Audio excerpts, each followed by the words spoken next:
7-ci hissə. Dəyirman bəndinin yanındakı düz qamətli quşarmudu ağacından bir vaxtlar tilov düzəltmək istəmişdi. Aradan uzun illər keçmiş və quşarmudu onun qolundan da yoğun olmuşdu. O ağaca təəccüblə baxdı və keçib getdi. Çayın yuxarı axını tərəfindəki sıx ayı döşəyi kolları yenə də divar kimi dayanmışdı.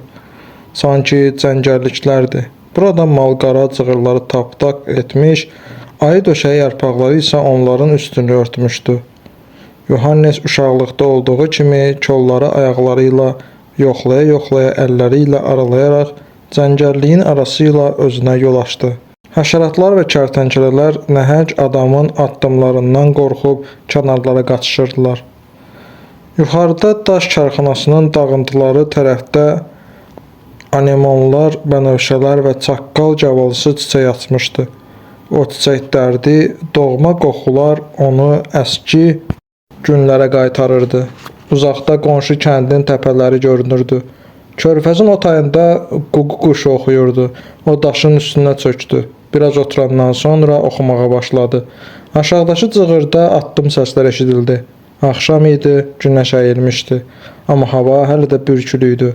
Meşələr, təpələr və körfəz sonsuz rahatlıqla nəfəs alırdı. Cığırla daş karxanasına tərəf bir qadın gəlirdi. Bu Viktoriya idi. Onun əlində səbət vardı.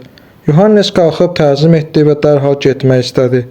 Sizə mane olmaq istəməzdim, o dedi. Mən burada çiçək yığmaq istəyirdim. Yohannes heç bir söz demədi. Ağlına da gəlmədi ki, onların öz bağında nə qədər istəsən çiçək var. Özümlə səbət götürmüşəm. Viktoriya sözünə davam etdi. Amma ola bilər ki, heç nə tapmayım. Gülü qonaqlar üçün yığıram. Masanın üstünə qoyacağam. Qonaqlarımız olacaq. Baxın burada, anemonlar və bənövşələr var, o dedi. Yuxarıda isə maya otu çiçəyi bitir. Amma indi maya otu üçün çox tezdir.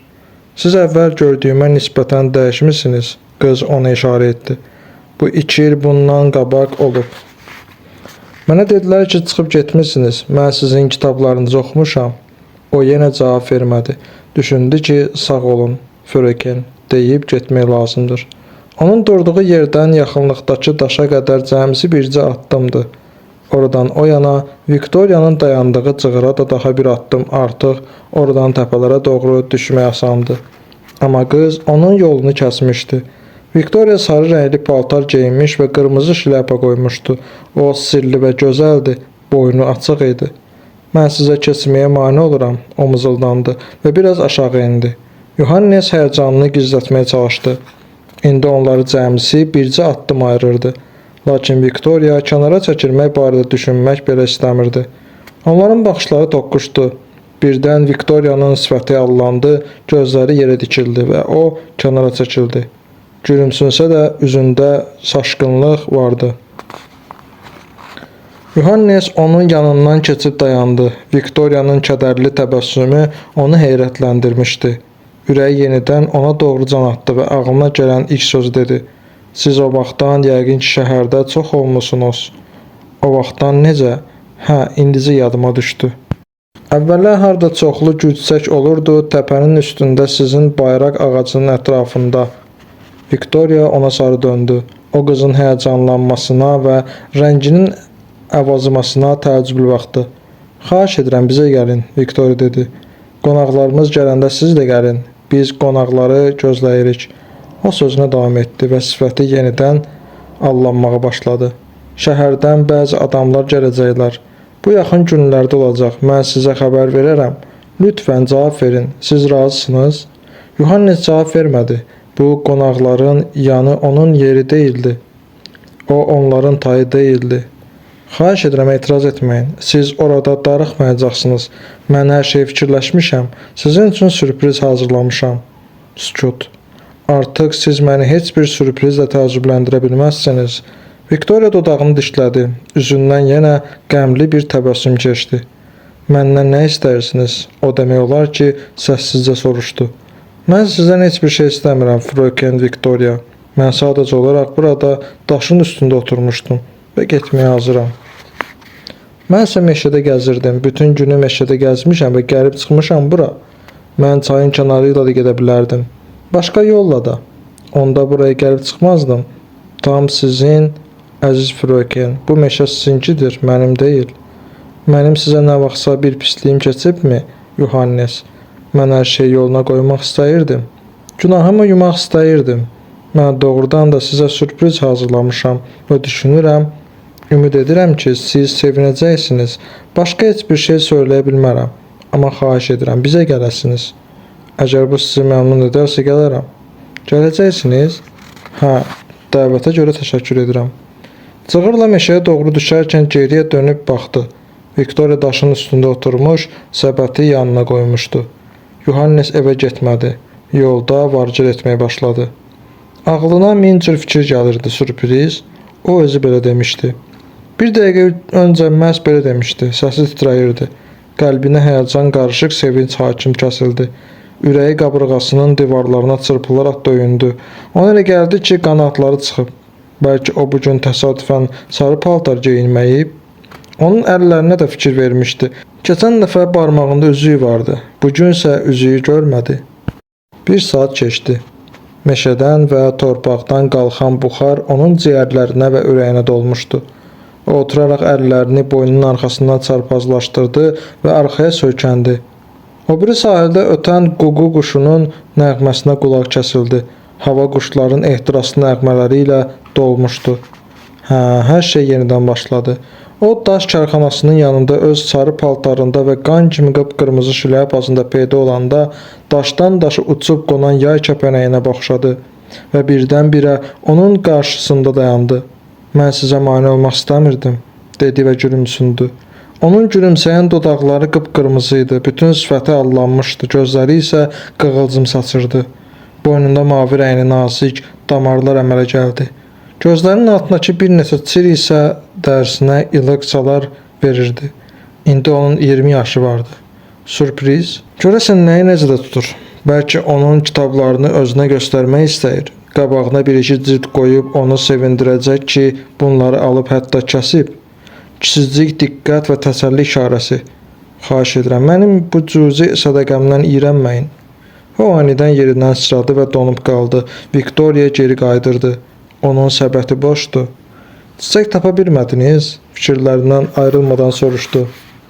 Yox, heç axtarmadım da. Mən sadəcə olaraq daşın üstündə oturmuşdum. Yeri gəlmişkən mən sizə demək istəyirdim ki, o dedi, xahiş edirəm, düşünməyin ki, güya mənə pislik etmisiniz. Günahınızı yumağa və mənə təsəlli verməyə ehtiyac yoxdur. Məsələ bunda deyil, o özünü itirərək dedi. Sonra nəsə düşündü. Yohannesə baxdı və fikrə getdi. Qətiyyən bunda deyil. Sadəcə olaraq mənə elə gəldi ki, o zaman mən istəmirdim ki, keçən dəfə baş verənlərə görə siz mənə qarşı kin saxlayasınız. Mən sizə qarşı kin saxlamıram. Qız biraz da düşündü və birdən-birə qamətini dikəltdi. Nə etmək olar? Lap yaxşı, dedi. Mənə isə bundan sonra dərs olar.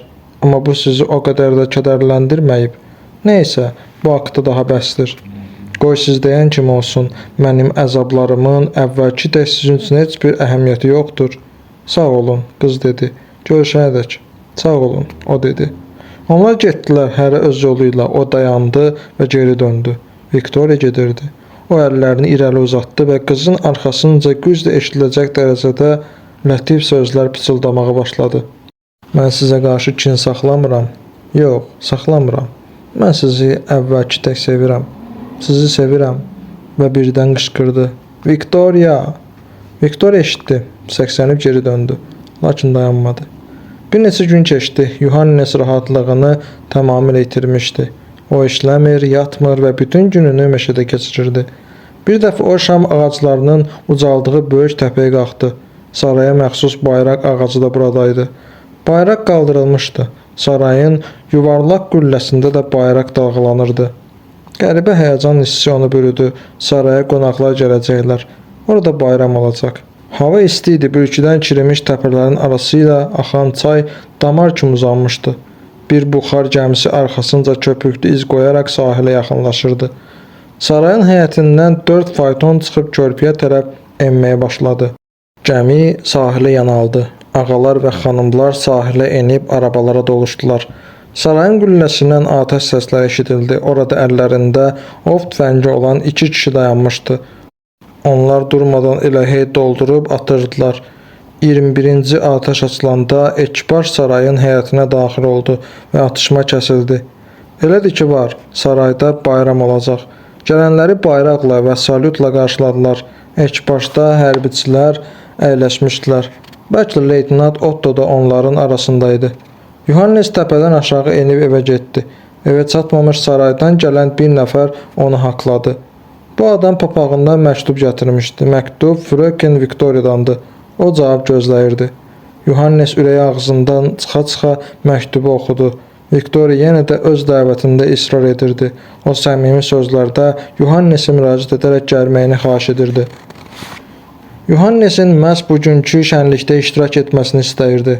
Cavabı qasid vasitəsilə göndərməsinə istəyirdi. Yohannesə qəfildən gözlənilməz xoşbəxtlik üz vermişdi. Gicgahlarının istiləşdiyini hiss etdi. Qasidə cavab verdi ki, gələcək. Sağ olun, indicə gəlirəm. Bu sizindir, götürün. O qasidin ovcuna son dərəcə əli açıqcasına çay pulu bastı və paltarlarını dəyişmək üçün evə götürüldü. 8-ci hissə. Həyatında ilk dəfə sarayın kəndarına ayaq basırdı. Pilləkənlərlə 2-ci mərtəbəyə qalxdı. Qonaq otağından səs-küy gəlirdi. Ürəyi həyəcanla döyündü. Qapını döyüb içəri girdi. Sarayın sahibəsi, hələ də cavan görünən qadın onu qarşıladı. Gülər üzlə salamladı və əlini sıxdı. Çox şadam, qadın onu bax beləcə xatırlayır. İndi isə o böyüyüb. Deyəsən saray sahibəsi daha nəsə demək istədi. O, Yohannesin əlini ovucularına alıb sınayıcı baxışlarla ona baxdı. Sarayın sahibi də Yohannesin yaxınlaşıb əl uzatdı. Arvadım haqlıdır, o indi böyüyüb. Məsələ yaşlı da deyil, o artıq məşhur adamdır. Çox şadam. Yohannesi qonaqlara təqdim etdilər. Bütün ordenlərini taxmış kamergerə, onun arvadına, qonşu malikanənin sahibinə, leytenant Ottoya, Viktoriya hələ görünmürdü. Aradan bir müddət keçdi, Viktoriya daxil oldu. Həyəcanlı və rəngi ağarmış o gənc bir qızın əlindən tutmuşdu. Onlar bütün zalı dolaşaraq hamı ilə görüşdülər və hərəyə də bir neçə söz dedilər. Sonra Yohannesin qarşısına dayandılar. Viktoriya gülümsəyərək ona müraciət etdi. Bu da Camilla. Məgər bu sürpriz deyil? Axı siz tanışsınız. Viktoriya onların hər ikisinə baxaraq biraz dayandı. Sonra otaqdan çıxdı. Bu gözlənilməz hadisənin təsiri ilə ilk dəqiqələrdə Yohannesin dili boğazında qurudu.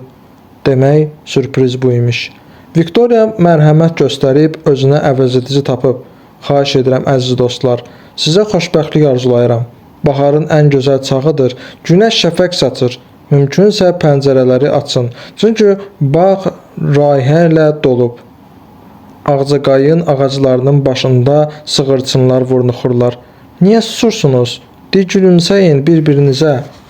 Əlbəttə, biz tanışıq. Camilla sərbəst şəkildə bildirdi. Bu yerlərdə bir zamanlar siz məni xilas etmisiniz. O gənc və gözəldir, şəndir, əynində çəhrayı rəngli paltar vardı. 17 yaşına təzəcə tamam olmuşdu. Yohannes özünü ələ alaraq gülümsəməyə və zarafat etməyə başladı. Amma qızın şən qəhqəhələrini dinləyərək doğrudan da yavaş-yavaş canlandı. Onlar ikilikdə xeyli söhbət etdilər. Ürəyinin döyüntüləri yavaş-yavaş öz ahənginə qayıtdı. O öz uşaqlıq vərdişini qoruyub saxlamışdı. Yohannes danışanda başını nəvazişlə azca yana əyərək qulaq asırdı. Yohannes onu tanımışdı, sürpriz alınmadı. Viktoriya yenidən zala daxil oldu. Leytenantın əlindən tutub Yohannesin yanına gətirdi və dedi: "Siz mənim nişanlım Ottonu tanıyırsınızmı? Yəqin ki onu xatırlayırsınız." Onlar bir-birini xatırladılar. Bir-birinə şəraitə uyğun bir neçə söz deyərək və təzim edərək ayrıldılar. Yohannes və Viktoriya təklikdə qaldılar. O soruşdu: "Sürpriziniz bu idi?" "Hə," Viktoriya tələsmədən və pərt halda cavab verdi. "Mən gücüm çatan hər şey etdim. Bundan artıq heç bir şey edə bilmərəm. Qaşqabağınızı sallamayın. Yaxşısı budur. Mənə sağ ol deyin. Mən gördüm ki, siz sevindiniz." "Təşəkkür edirəm. Doğrudur, sevindim."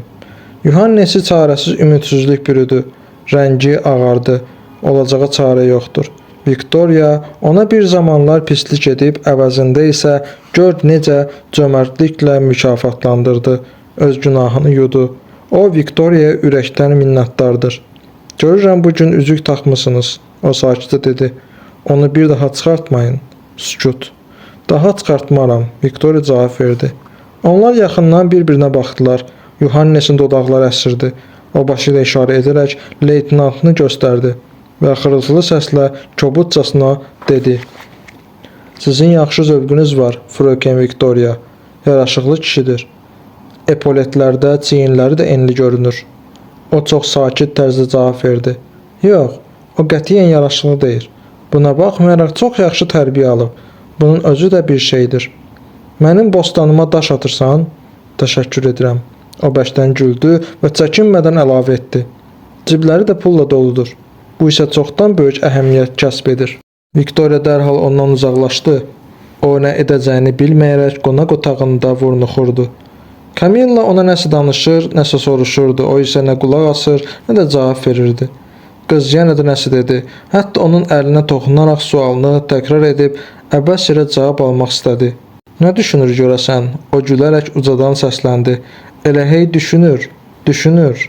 O tək qalmaq istəyir, Viktoriya cavab verdi.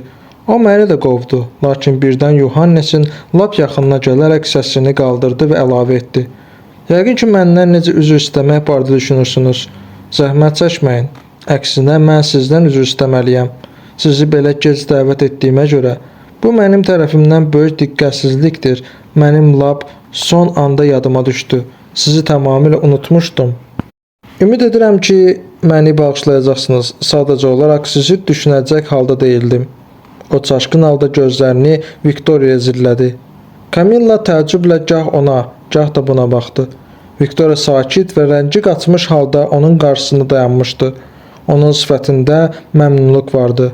O intiqamını almışdı. Kişilər belədir də, o yenidən Camillaya dönərək dedi. Onlardan çox şey tələb etmək olmaz. Orada oturan nişanlım Sığırov haqqında danışır. Buradakı şair isə öz aləmindədir. Bir şey söyləyin, şair həzrətləri.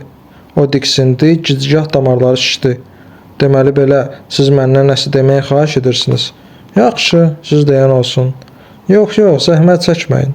Və o uzaqlaşmaq istədi.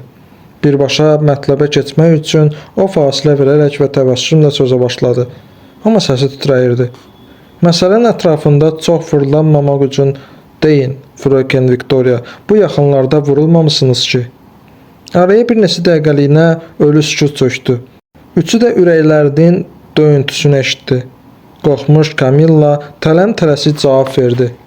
Əlbəttə ki, Viktoriya öz nişanlısına vurulub. Axı, onlar bu yaxınlarda adaqlanıblar. Məgər bilmirsiniz? Yemək otağının qapısı taybatay açıldı. Yuhannes masanın arxasında öz yerini tapıb onun yanında dayandı. Masa onun gözləri qarşısında titrəyirdi. O çoxlu adam görür, səslərin uğultusunu eşidirdi. Xahiş edirəm əyləşin, bu sizin yerinizdir, ev sahibəsi mehribancasına dedi. Masanın arxasında əyləşməyin əsr vaxtıdır. Bağışlayın, birdən Yuhannesin arxa tərəfindən Viktoriyanın səsi eşidildi. O kənara çəkildi. Viktoriya ona aid lövhəciyi götürüb masanın sonuna tərəf dəyişdirdi. Masanın sonundan etibarən 7-ci yerə. Bir zamanlar sarayda şəxsi müəllim olmuş və içki həvəskarı kimi tanınan yaşlı bir adamın qonşuluğuna qoydu.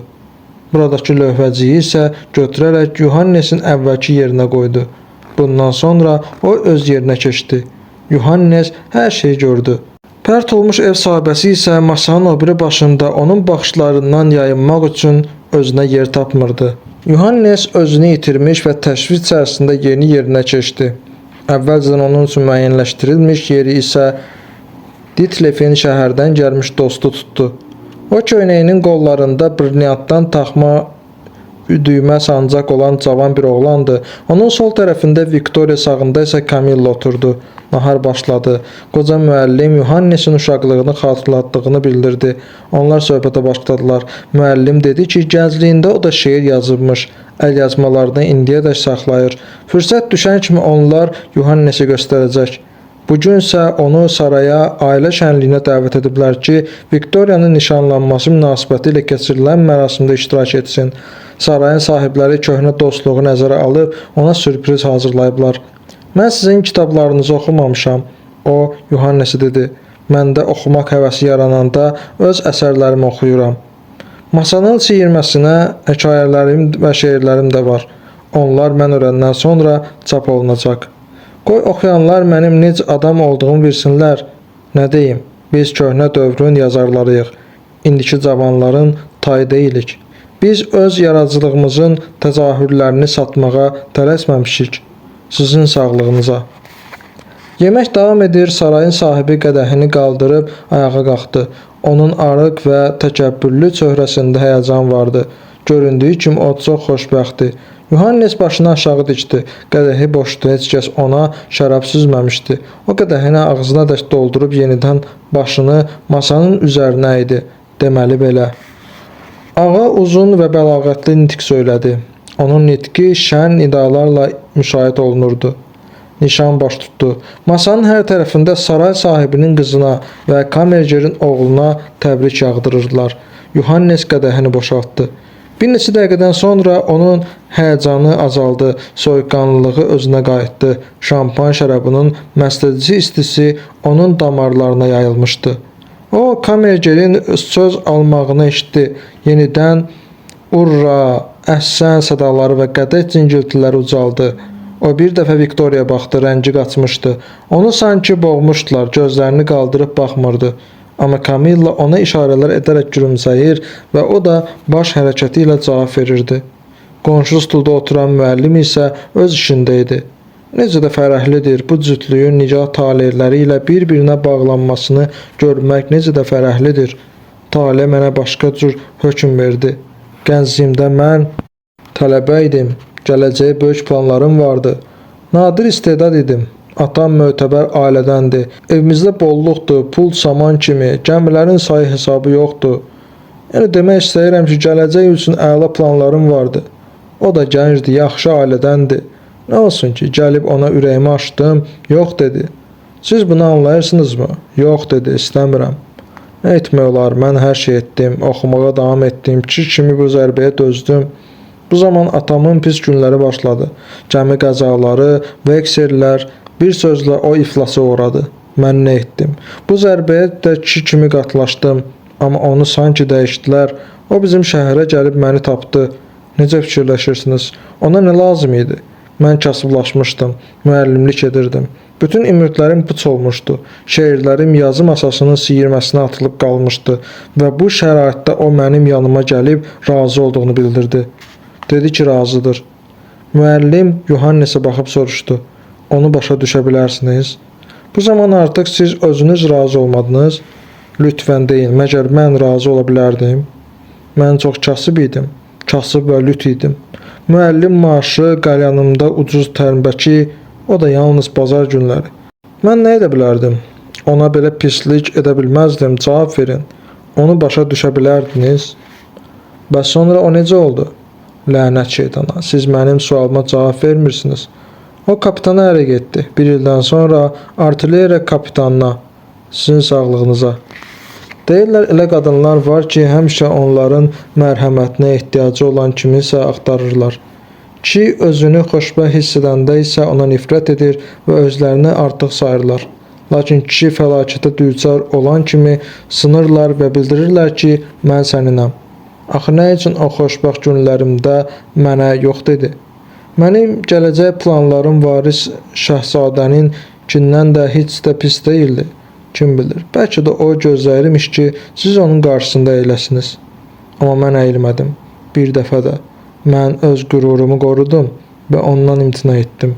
Bu barədə nə deyə bilərsiniz? Yuhannes susurdu. Bəlkə də siz haqlısınız. Qoca müəllim sözünə davam etdi. Allaha and içirəm ki, siz haqlısınız. O qəfildən bağırdı və qədəhi başına çəkdi. Nəticə etibarilə o qoca kapitana ərə getdi. Ona dayəlik edir. Körpə uşaq kimi qaşıqla yemək yedizdirir. Ona və onun evini idarə edir. Artilleriya kapitanının.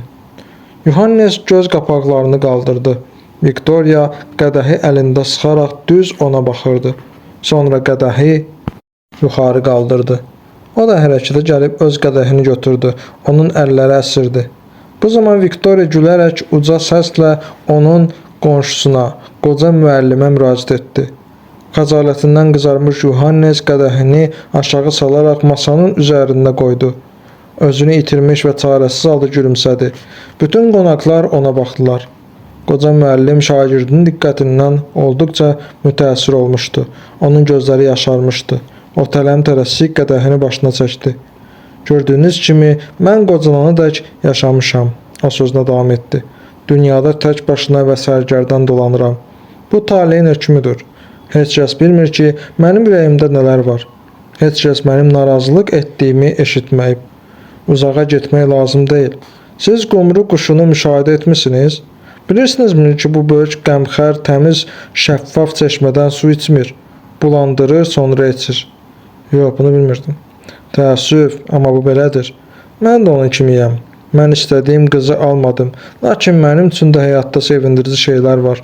Amma mən onları qəsdən bulandırıram. Həmişə bulandırmağa da çalışıram. Buna baxmayaraq sonradan məni ümidsizlik qorxudur.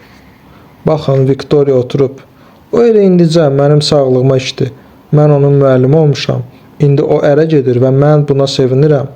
Ürəkdən sevinirəm. Elə sevinirəm ki, elə bil doğma qızımdır. Bəlkə daha çansa onun uşaqlarına da dərki deyəcəyəm. Nə deyirsən de. Həyat xoşbəxtliklə doludur. Amma yeri gəlmişkən bilirsinizmi, siz burada qadın mərhəməti barədə danışdınız. Bu haqda nə qədər düşünürəmsə, yenə də sizi haqlı çıxarıram. Vallahi haqlısınız. Bircə dəqiqə bağışlayın. O yerindən sıçrayıb qədəhini götürdü və Viktoriya sarı irəlilədi. Artıq ayaqları üstə güclə dayanırdı və iki qat əyilərək yeriyirdi. Masa çıxışları bir-birini əvəz edirdi. Əvvəl leytenant danışdı. Sonra qonşu malikanənin sahibi qadınların və ev sahibəsinin sağlığına badə qaldırdı. Birdən brilyant sancaqlı gənc ayağa qalxıb Yuhannesin adını çəkdi. O güya yalnız öz adından deyil, bütün gənc nəslin adından cavan şairi salamlamaq istəyirdi. Bu onun həmyaşıdlarının səmimi təşəkkürü idi. Minnətdarlıq və heyranlıq hissi ilə söylənilmiş təsirli sözlər. Yuhannes qulaqlarına inanmadı. Müəllimin qulağına pıçıldadı. Bunları mənim haqqımda deyir. Hə, o məni qabaqladı. Mən özüm sizin sağlığınıza tost demək istəyirdim. Viktoriya hələ səhər məndən bu barədə xahiş etmişdi. Kim xahiş etmişdi? Müəllim düz onun üzünə baxdı. Heç kim, cavab verdi. Sağlıq deyilən zaman bütün qonaqların gözü Yuhannesə dikilmişdi. Hətta sarayın sahibi də başı ilə onu salamladı. Kamergerin xanımı isə onu lornetlə əməlli başlı gözdən keçirdi. Sağlıq qurtaran kimi hamişdi. Hə, ona cavab vermək lazımdır, qoca müəllim dedi. O sizin şərəfinizə badə qaldırdı. Amma bunu sizin böyük qələm yoldaşınız etməli idi. Yeri gəlmişkən, mən onun sizin haqqınızda dediyi fikirlərini qətiyyən bölüşmürəm. Qətiyyən bölüşmürəm. Yuhannes Viktoriyanın oturduğu səmtə baxdı. Görəsən brilyant sancaqlı cavan oğlandan o xahiş etmişdi ki, onun şərəfinə badə qaldırsın. Niyə? Əvvəlcə o bu barədə birinə müraciət edir. Hələ səhər tezdən bu fikir onu məşğul edibmiş. Niyə? İndisə gözlərini aşağı dikərək oturub. Üzündən də heç bir şey oxumaq olmur. Birdən həyəcandan onun gözləri dumanlandı. İstədi ki, Viktoriyanın qarşısında diz çöküb ona təşəkkür etsin. Hədsiz minnətdarlığını bildirsin. Hamı qalxıb gedəndən sonra məhz belə edəcək. Kamilla öz parlaq təbəssümü ilə qonşuları ilə dilboğaza qoymadan boşboğazlıq edirdi. O çox məmnun görünürdü. 17 illik həyatı boyu sevincdən başqa heç nə dadmamışdı. Bir neçə dəfə Yuhannesə başı ilə işarə edərək onu ayağa qalxmağa dəvət etdi. O ayağa qalxdı, ürəkdən gələn titrək səslə qısa nitq söylədi. Fərəhli ailə hadisəsinin qeyd olunduğu bu təntənəli mərasimdə iştirak etmək üçün hətta bu evə yad adam sayılan o da yaddan çıxarılmayıb. O, bu xoş ideyanı ilk ağlına gətirən insana olduqca minnətdardır. Daha sonra onun ünvanına xoş sözlər deyənlərə də öz dərin təşəkkürünü bildirdi. O eyni zamanda burada əyləşənlərin hamısına onun yad bir adamın ünvanına səslənən təriflərə qulaq asdıqlarına görə öz razılığını bildirməyə bilməz. Onun bu təntənəli mərasimdə iştirakının yeganə səbəbinə sarayın yaxınlığındakı meşədə yaşayan qonşusunun oğlu olmasıdır. Doğrudur. Birdən Viktoriya gözləri parlayaraq qışqırdı. Hamı o tərəf döndü. Onun sifəti alışıb yanırdı, sinəsi qabarmışdı. Yohannesin boğazı qurudu. Araya ağır sükut çöktü. Viktoriya, sarayın sahibi təəccüblə tələffüz etdi. Davam edin. Viktoriya yenidən çığırdı. Beləliklə, bu yeganə səbəbdir. Arxasını deyində və birdən gözlərindəki işarə yox oldu. O, çarəsizcə gülümsündü və başını buladı. Sonra atasına tərəf dönərək izah etdi. Mən zarafat edirəm, axı o özü öz hörmətini aşağı salır, yoxsa mən onun sözünü kəsmək istəmirdim. Onun izahatını eşidən Yohannes dərhal vəziyyətdən çıxdı, ürəyi şiddətlə döyünməyə başladı. O gördü ki, sarayın sahibəsi öz qızına göz yaşları içində və hədsiz kədərlə baxır. Fröken Viktoriya haqlıdır, o dedi. O həqiqətən də nahaq yerə hörmətimi aşağı salır. Xanım Viktoriya lütfkarlıqla ona xatırlatdı ki, o yalnız qonşu deyil. Onlar həm də uşaqlıqda bir yerdə oynayıblar. Bir də ona bu gün burada iştirak etmək hüququ verir. Sağ olun Fröken Viktoriya. O haqlıdır. Bu yerlər onun vətənidir. Sarayın ətrafındakı meşə bir zamanlar onun bütün dünyasını təşkil edirdi. Bu dünyanın arxasındasa naməlum məmləkətlər, macəralarla dolu həyat var. O illərdə Viktoriya və Ditlev onu tez-tez gəzintilərə və oyunlara dəvət edirdilər. Bütün bunlar onun uşaqlıq illərinin ən parlaq xatirələrindir. Sonralar bunlar xatırlayarkən o başa düşdü ki, bu anlar onun həyatında heç kəsin şübhə etmədiyi rolu oynayıb və əgər burada onun kitablarında hərdən bir qığılcım işaratlarının olması haqqında söylənənlər doğrudursa, bu onun xatirələrindən qaynaqlanır. Bu iki dostunun uşaqlıqda mənə bağışladığı xoşbəxtliyin işığıdır. Ona görə də onun yaratdıqlarında dostlarının da payı az deyil. O nişan münasibəti ilə söylənən bütün xoş arzulara qoşulur və öz adından sarayın hər iki varisinə bəxtiyar uşaqlıq günləri üçün təşəkkür edir. O zaman heç bir şey, nə vaxt, nə şərait onlara xoşbəxt və qısa yay günlərini birlikdə keçirməyə mane olmurdu. Süfrə arxasında söylənən sağlıq bütün hallarda çıxışa oxşayan bir şeydi. O qədər də uğurlu alınmasa da, amma o qədər də pis də değildi. Qonaqlar qədəhləri boşaltdılar. Şam yeməyi öz axarı ilə davam edirdi. Söhbət qızışmışdı. Ditlev soyuq şəkildə anasına dedi. Belə çıxır ki, onun kitablarını mən yazmışam. Mən heç də şübhə etmirdim. Maraqlıdır. Lakin saray sahibəsi bu zarafatı bəyənmədi. O qədəhini uşaqları ilə toqquşdurub dedi. Ona təşəkkür edin, mütləq təşəkkür edin. Onu başa düşmək olar. Uşaqlıqda o elə yalqızdır ki. Sən nə edirsən, Viktoriya? İstəyirəm qulluqçudan xahiş edim ki, bu yasəmən budağını minnətdarlıq əlaməti olaraq ona versin. Olmaz ki? Olmaz, deyə leytenant onun ağzından vurdu. Nahardan sonra qonaqlar hərəsi bir tərəfə dağılışdı. Kimi otaqlara çəkildi, kimi eyvana çıxdı, bəziləri isə hətta bağa çıxdılar. Yohannes pəncərələri bağa açılan qonaq otağına düşdü. Burada artıq bir neçə papiros çəkən mülkədar qonşu və xısıldaya-xısıldaya saray sahibinin maliyyə işlərindən danışan daha bir neçə cənab toplaşmışdı.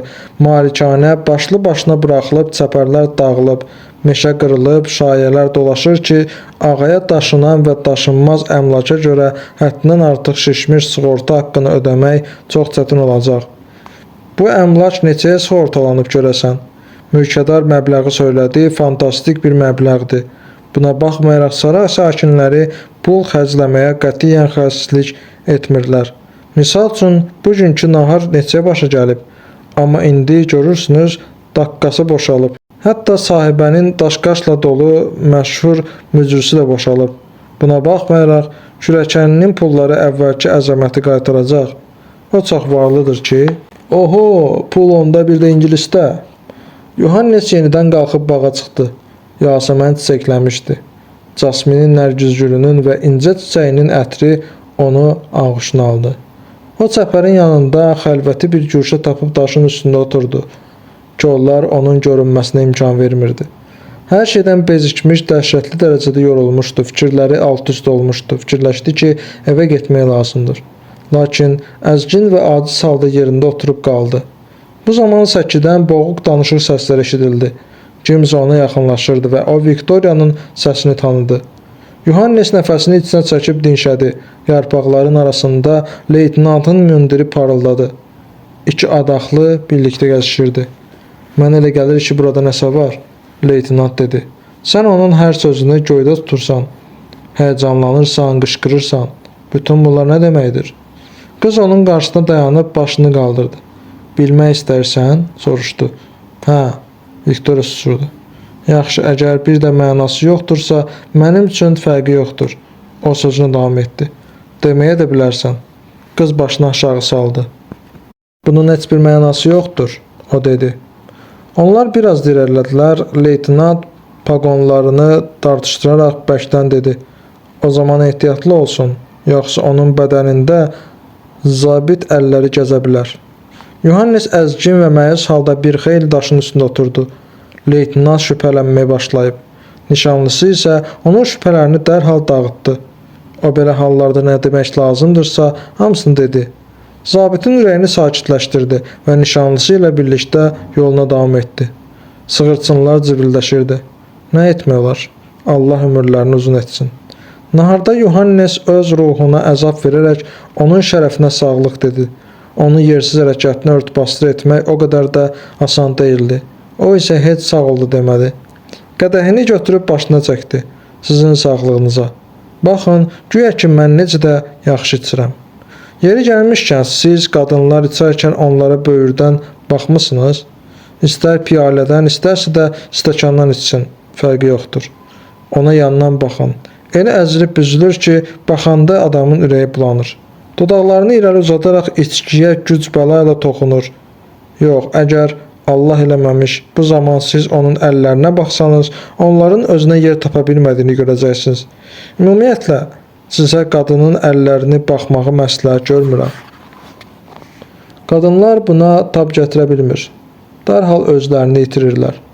Gah əllərini sinəsinə sıxır, gah onlar başqa cür qoyur, gah cəlbedici formada bütün cəhdləri də əllərdəki qırışları yaxud barmaqlarını əriliyini ya da ki o qədər də qəşəng olmayan hansısa dırnağını gizlətmək üçündür. Axırda o dözməyəcək və mütləq qəzəblənərək öz-özünə deyəcək. Nəyə belə baxırsınız? Bir dəfə Viktoriya onu öpmüşdü. Bir dəfə yayda. O vaxtdan çox sular axıb. Ümumiyyətlə, belə bir şey olubmu? Olubsa da necə olub? Deyəsən onlar skamyada oturmuşdular. Bir xeyli söhbət etdilər. Sonra küçədə gəzişdilər və onlar elə yaxındılar ki, o qızın qollarına toxunurdu. Qapının kəndarında Viktoriya onu öpdü. Mən sizi sevirəm dedi. İndi isə o buradan bir başqası ilə keçdi. Bəlkə də hələ də çardağın altında oturublar. Leytenant dedi ki, onu vurmaq istəyir. Yohannes hər şey açıq-aydın eşitdi. O yatmamışdı, amma yerindən tərpənmədi. Onun qarşısına çıxmadı. Zabit əlləri. O dedi, əşi, nə fərqi var ki? Yohannes daşın üstündən qalxıb çardağa tərəf getdi. Orada heç kəs yox idi. Eyvandan Kamilla onu çağırdı. Qonaq otağında qəhvə verirdilər. Yohannes onun çağırışını qəbul etdi. Bəylə gəlin qonaq otağında oturmuşdular. Burada başqa qonaqlar da vardı. Yohannesə qəhvə verdilər. O qəhvəsini alıb bir kənara çəkildi. Kamilla onunla söhbətə başladı. Qızın sifəti elə parlayırdı və onun üzünə elə sadəlövhcəsinə baxırdı ki, Yohannes müqavimət göstərə bilməyib söhbətə qoşuldu. Onun suallarını cavablandırdı, gülümsündü. Harda itib batıbmış görəsən, bağda? Ola bilməz, onu bağda gəzib onu tapa bilməyib. Deyəsən nəsə baş verib, o bağda deyilmiş. Viktoriya, o bağdaydı? O soruşdu. Mən onu görmədim. Viktoriya cavab verdi. Leytenant qaşqabaqlı halda nişanlısına toxunur və onu xəbərdar etmək üçün qəsdən bərkdən qonşu mülkədardan soruşur. Yadıma düşür ki, siz məni öz malikanənizə meşə cüllütü ovlamağa dəvət etmişdiniz. Əlbəttə, mülkədar cavab verdi. Rica edirəm. Leytenant Viktoriyanı süzdü. O əvvəlki vəziyyətdə oturub susurdu. Hətta onu ova getməkdən çəkindirməyə belə cəhd etmir. Leytenant qaşqabağını biraz da salladı və bığlarını daha da əsəbi şəkildə gəmirdi. Kamilla yenidən Viktoriyadan nəsə soruşdu. Leytenant birdən yerindən sıçradı və mülkədara dedi. Razılaşdıq. Bu axşam sizinlə gedəcəyəm. Bu sözləri deyib otaqdan çıxdı. Onun arxasınca mülkədar və neçə qonaq da çıxdı. Araya qısa müddətli sükut çökdü. Birdən qapı açıldı və leytenant yenidən içəri girdi. O qeyri-adi dərəcədə həyəcanlı idi. Sən nə heç unutmusan? Viktor ayağa qalxaraq soruşdu. O çox qəribə şəkildə qapının önündə ayaqlarını oynatdı. Açıq-aydın görünürdü ki, yerində dayana bilmir. Sonra isə əl qolunu oynadaraq düz Yohannesin üzərinə getdi və güya bilmədən onun üzünə şillə vurdu. Daha sonra yüyürərək əvvəlki yerinə qayıdıb qapının önündə oynaqlamağa başladı. Ehtiyatlı olun, az qala gözümü çıxartmışdınız, Yohannes xısıltı ilə gülərək dedi. Yanılırsınız, leytenant dedi. Mən sizə şillə vurdum. Başa düşdünüzmü? Anladınızmı? Yohannes dəsmalını çıxarıb gözünü sildi və dedi. Siz mənə heç bir şillə filan vurmadınız. Siz çox gözəl bilirsiniz ki, mən sizi bir əlimlə 2 qatlayıb cibimə qoyaram. Və dərhal yerindən qalxdı. Leytenant tez tələsik qonaq otağının qapısını açıb otaqdan qaçdı. Amma vurdum, o koridordan bağırdı. Kəndçi axmaq və qapını şaqqıltı ilə çırpdı. Yohannes oturdu. Viktoria əvvəlki yerində otağın ortasında dayanaraq ona baxırdı. Onun rəngi meyit rəngi kimi ağarmışdı. O sizi vurdu, Camilla dərin heyrət içində soruşdu. Qəsdən eləmədi, bir balaca gözümə toxundu. Görürsünüz? Ay Allah, gözünüz tamamilə qızarıb. Bu qandır, yox, silməyin, qoyun yuyum. Sizin cib dəsmalınız çox kobuddur, onu yığışdırın. Yaxşısı budur mənimki ilə. Belə şey olar, düz gözünə. Viktoria da öz yaylığını Yohannes uzatdı. Heç bir söz demədi. Sonra ağır-ağır şüşə qapıya yaxınlaşdı. Qapının yanında arxası qonaq otağına tərəf dayanaraq çölə baxdı. Yaylığını ensiz zolaqlar şəklində cırıq-cırıq etdi. Bir neçə dəqiqədən sonra isə qapını açaraq sakitcə otaqdan çıxdı.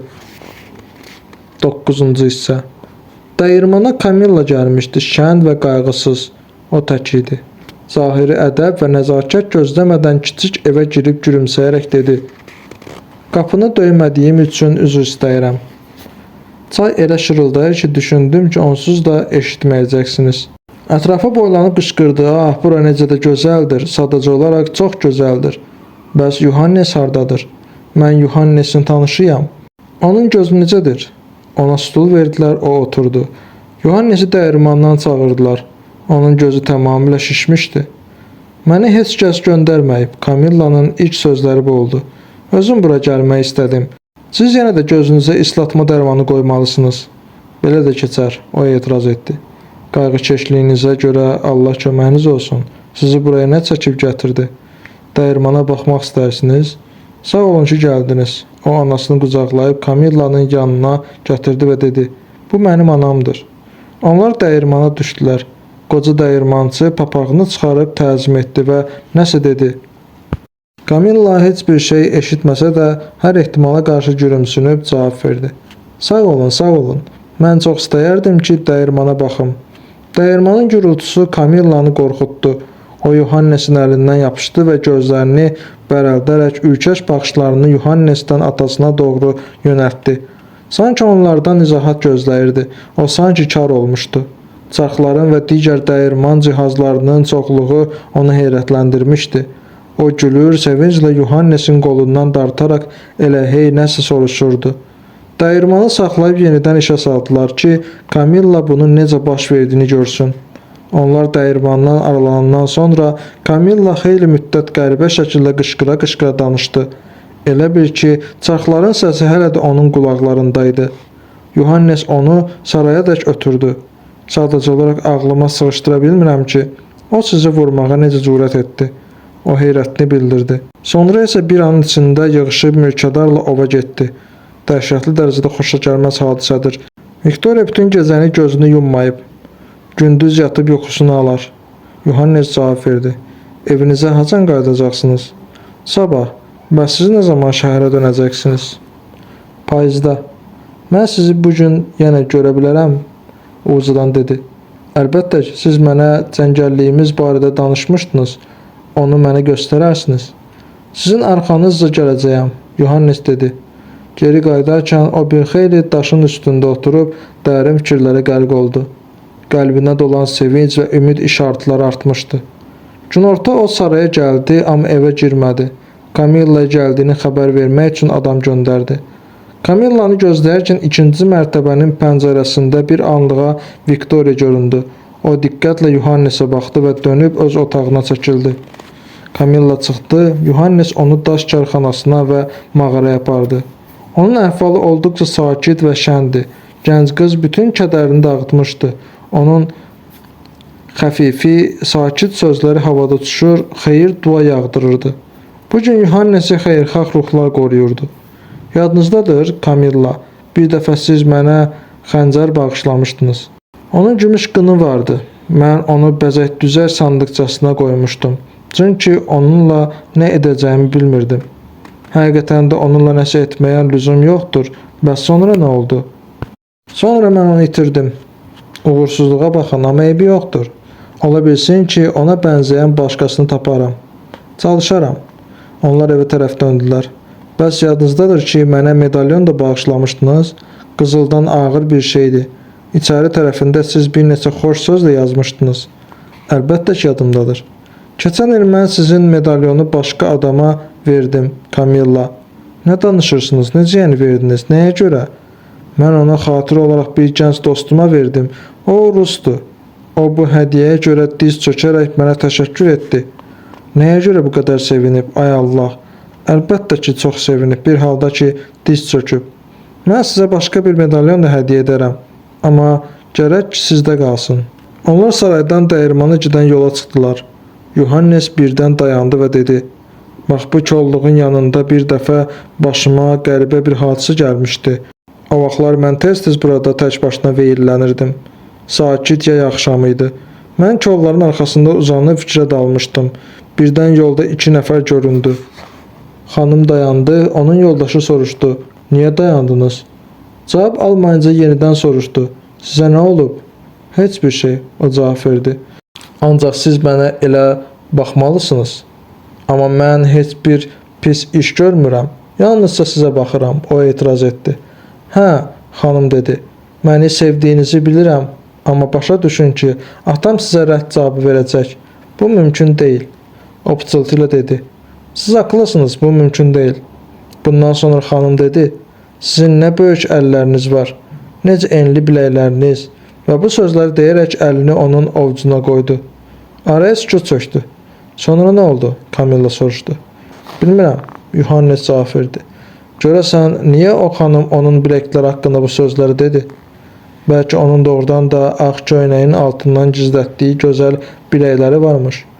Aha, deyəsən mən işin nə yerdə olduğunu anlayıram.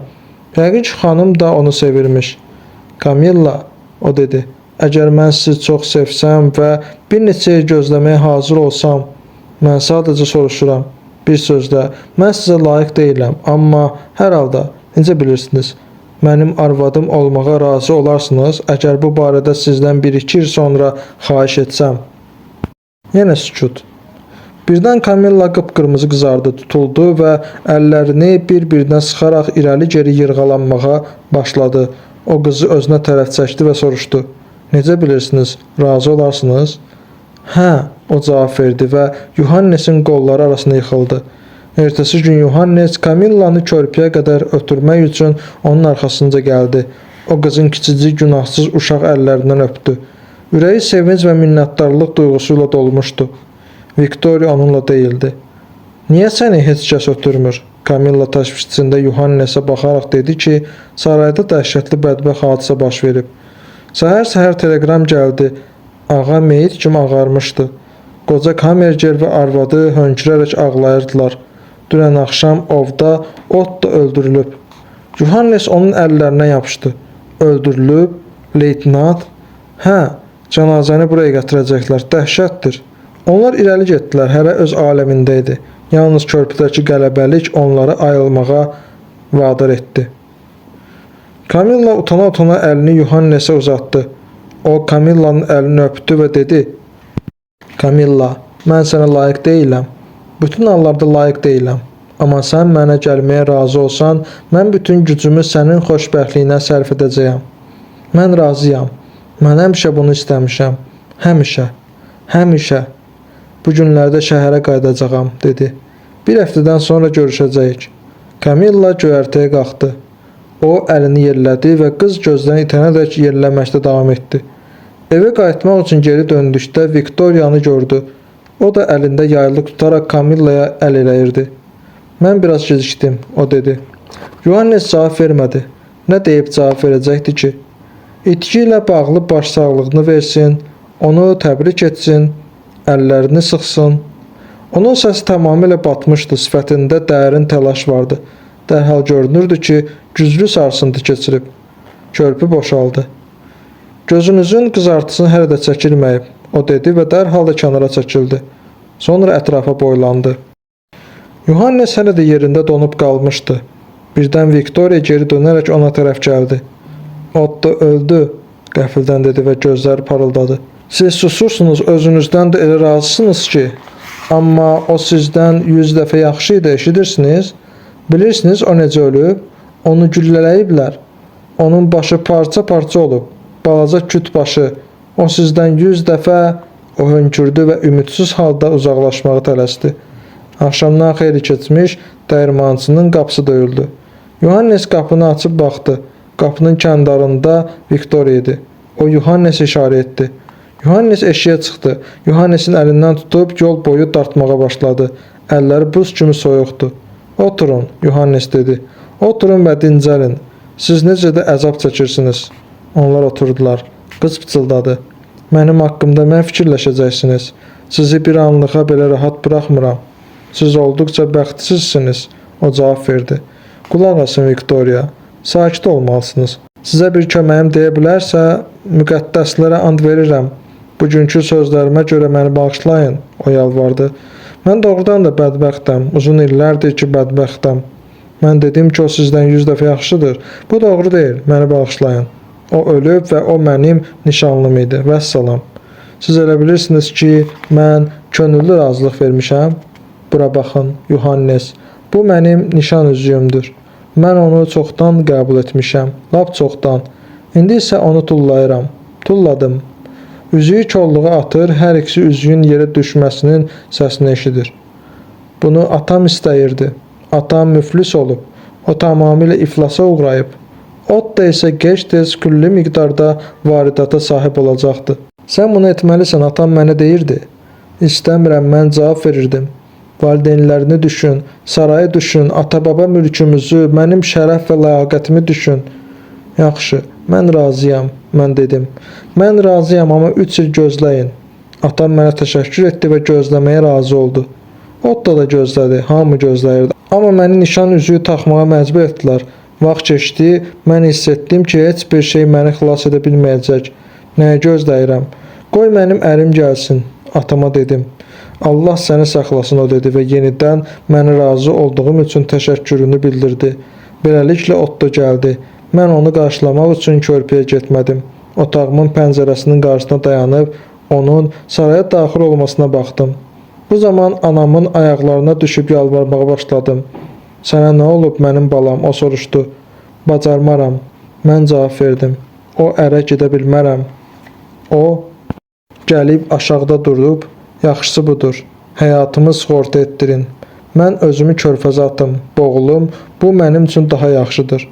Anamın rəngi meyit rənginə düşdü. Mənə elə acısıdı ki, ağlamağa başladı. Atam gəldi. Sənə nə olub əzizim Viktoriya? Sən aşağı düşüb nişanlına xoş gəldin deməlisən, o dedi. Bacarmaram. Bacarmaram. Mən təkrarladım və yenidən ondan xahiş etdim ki, mənə yazığı gəlsin. Həyatımı xilas etsin. Atam heç bir şey demədi. Kürsüyə çöküb fikrə getdi. Onun əlləri əsirdi.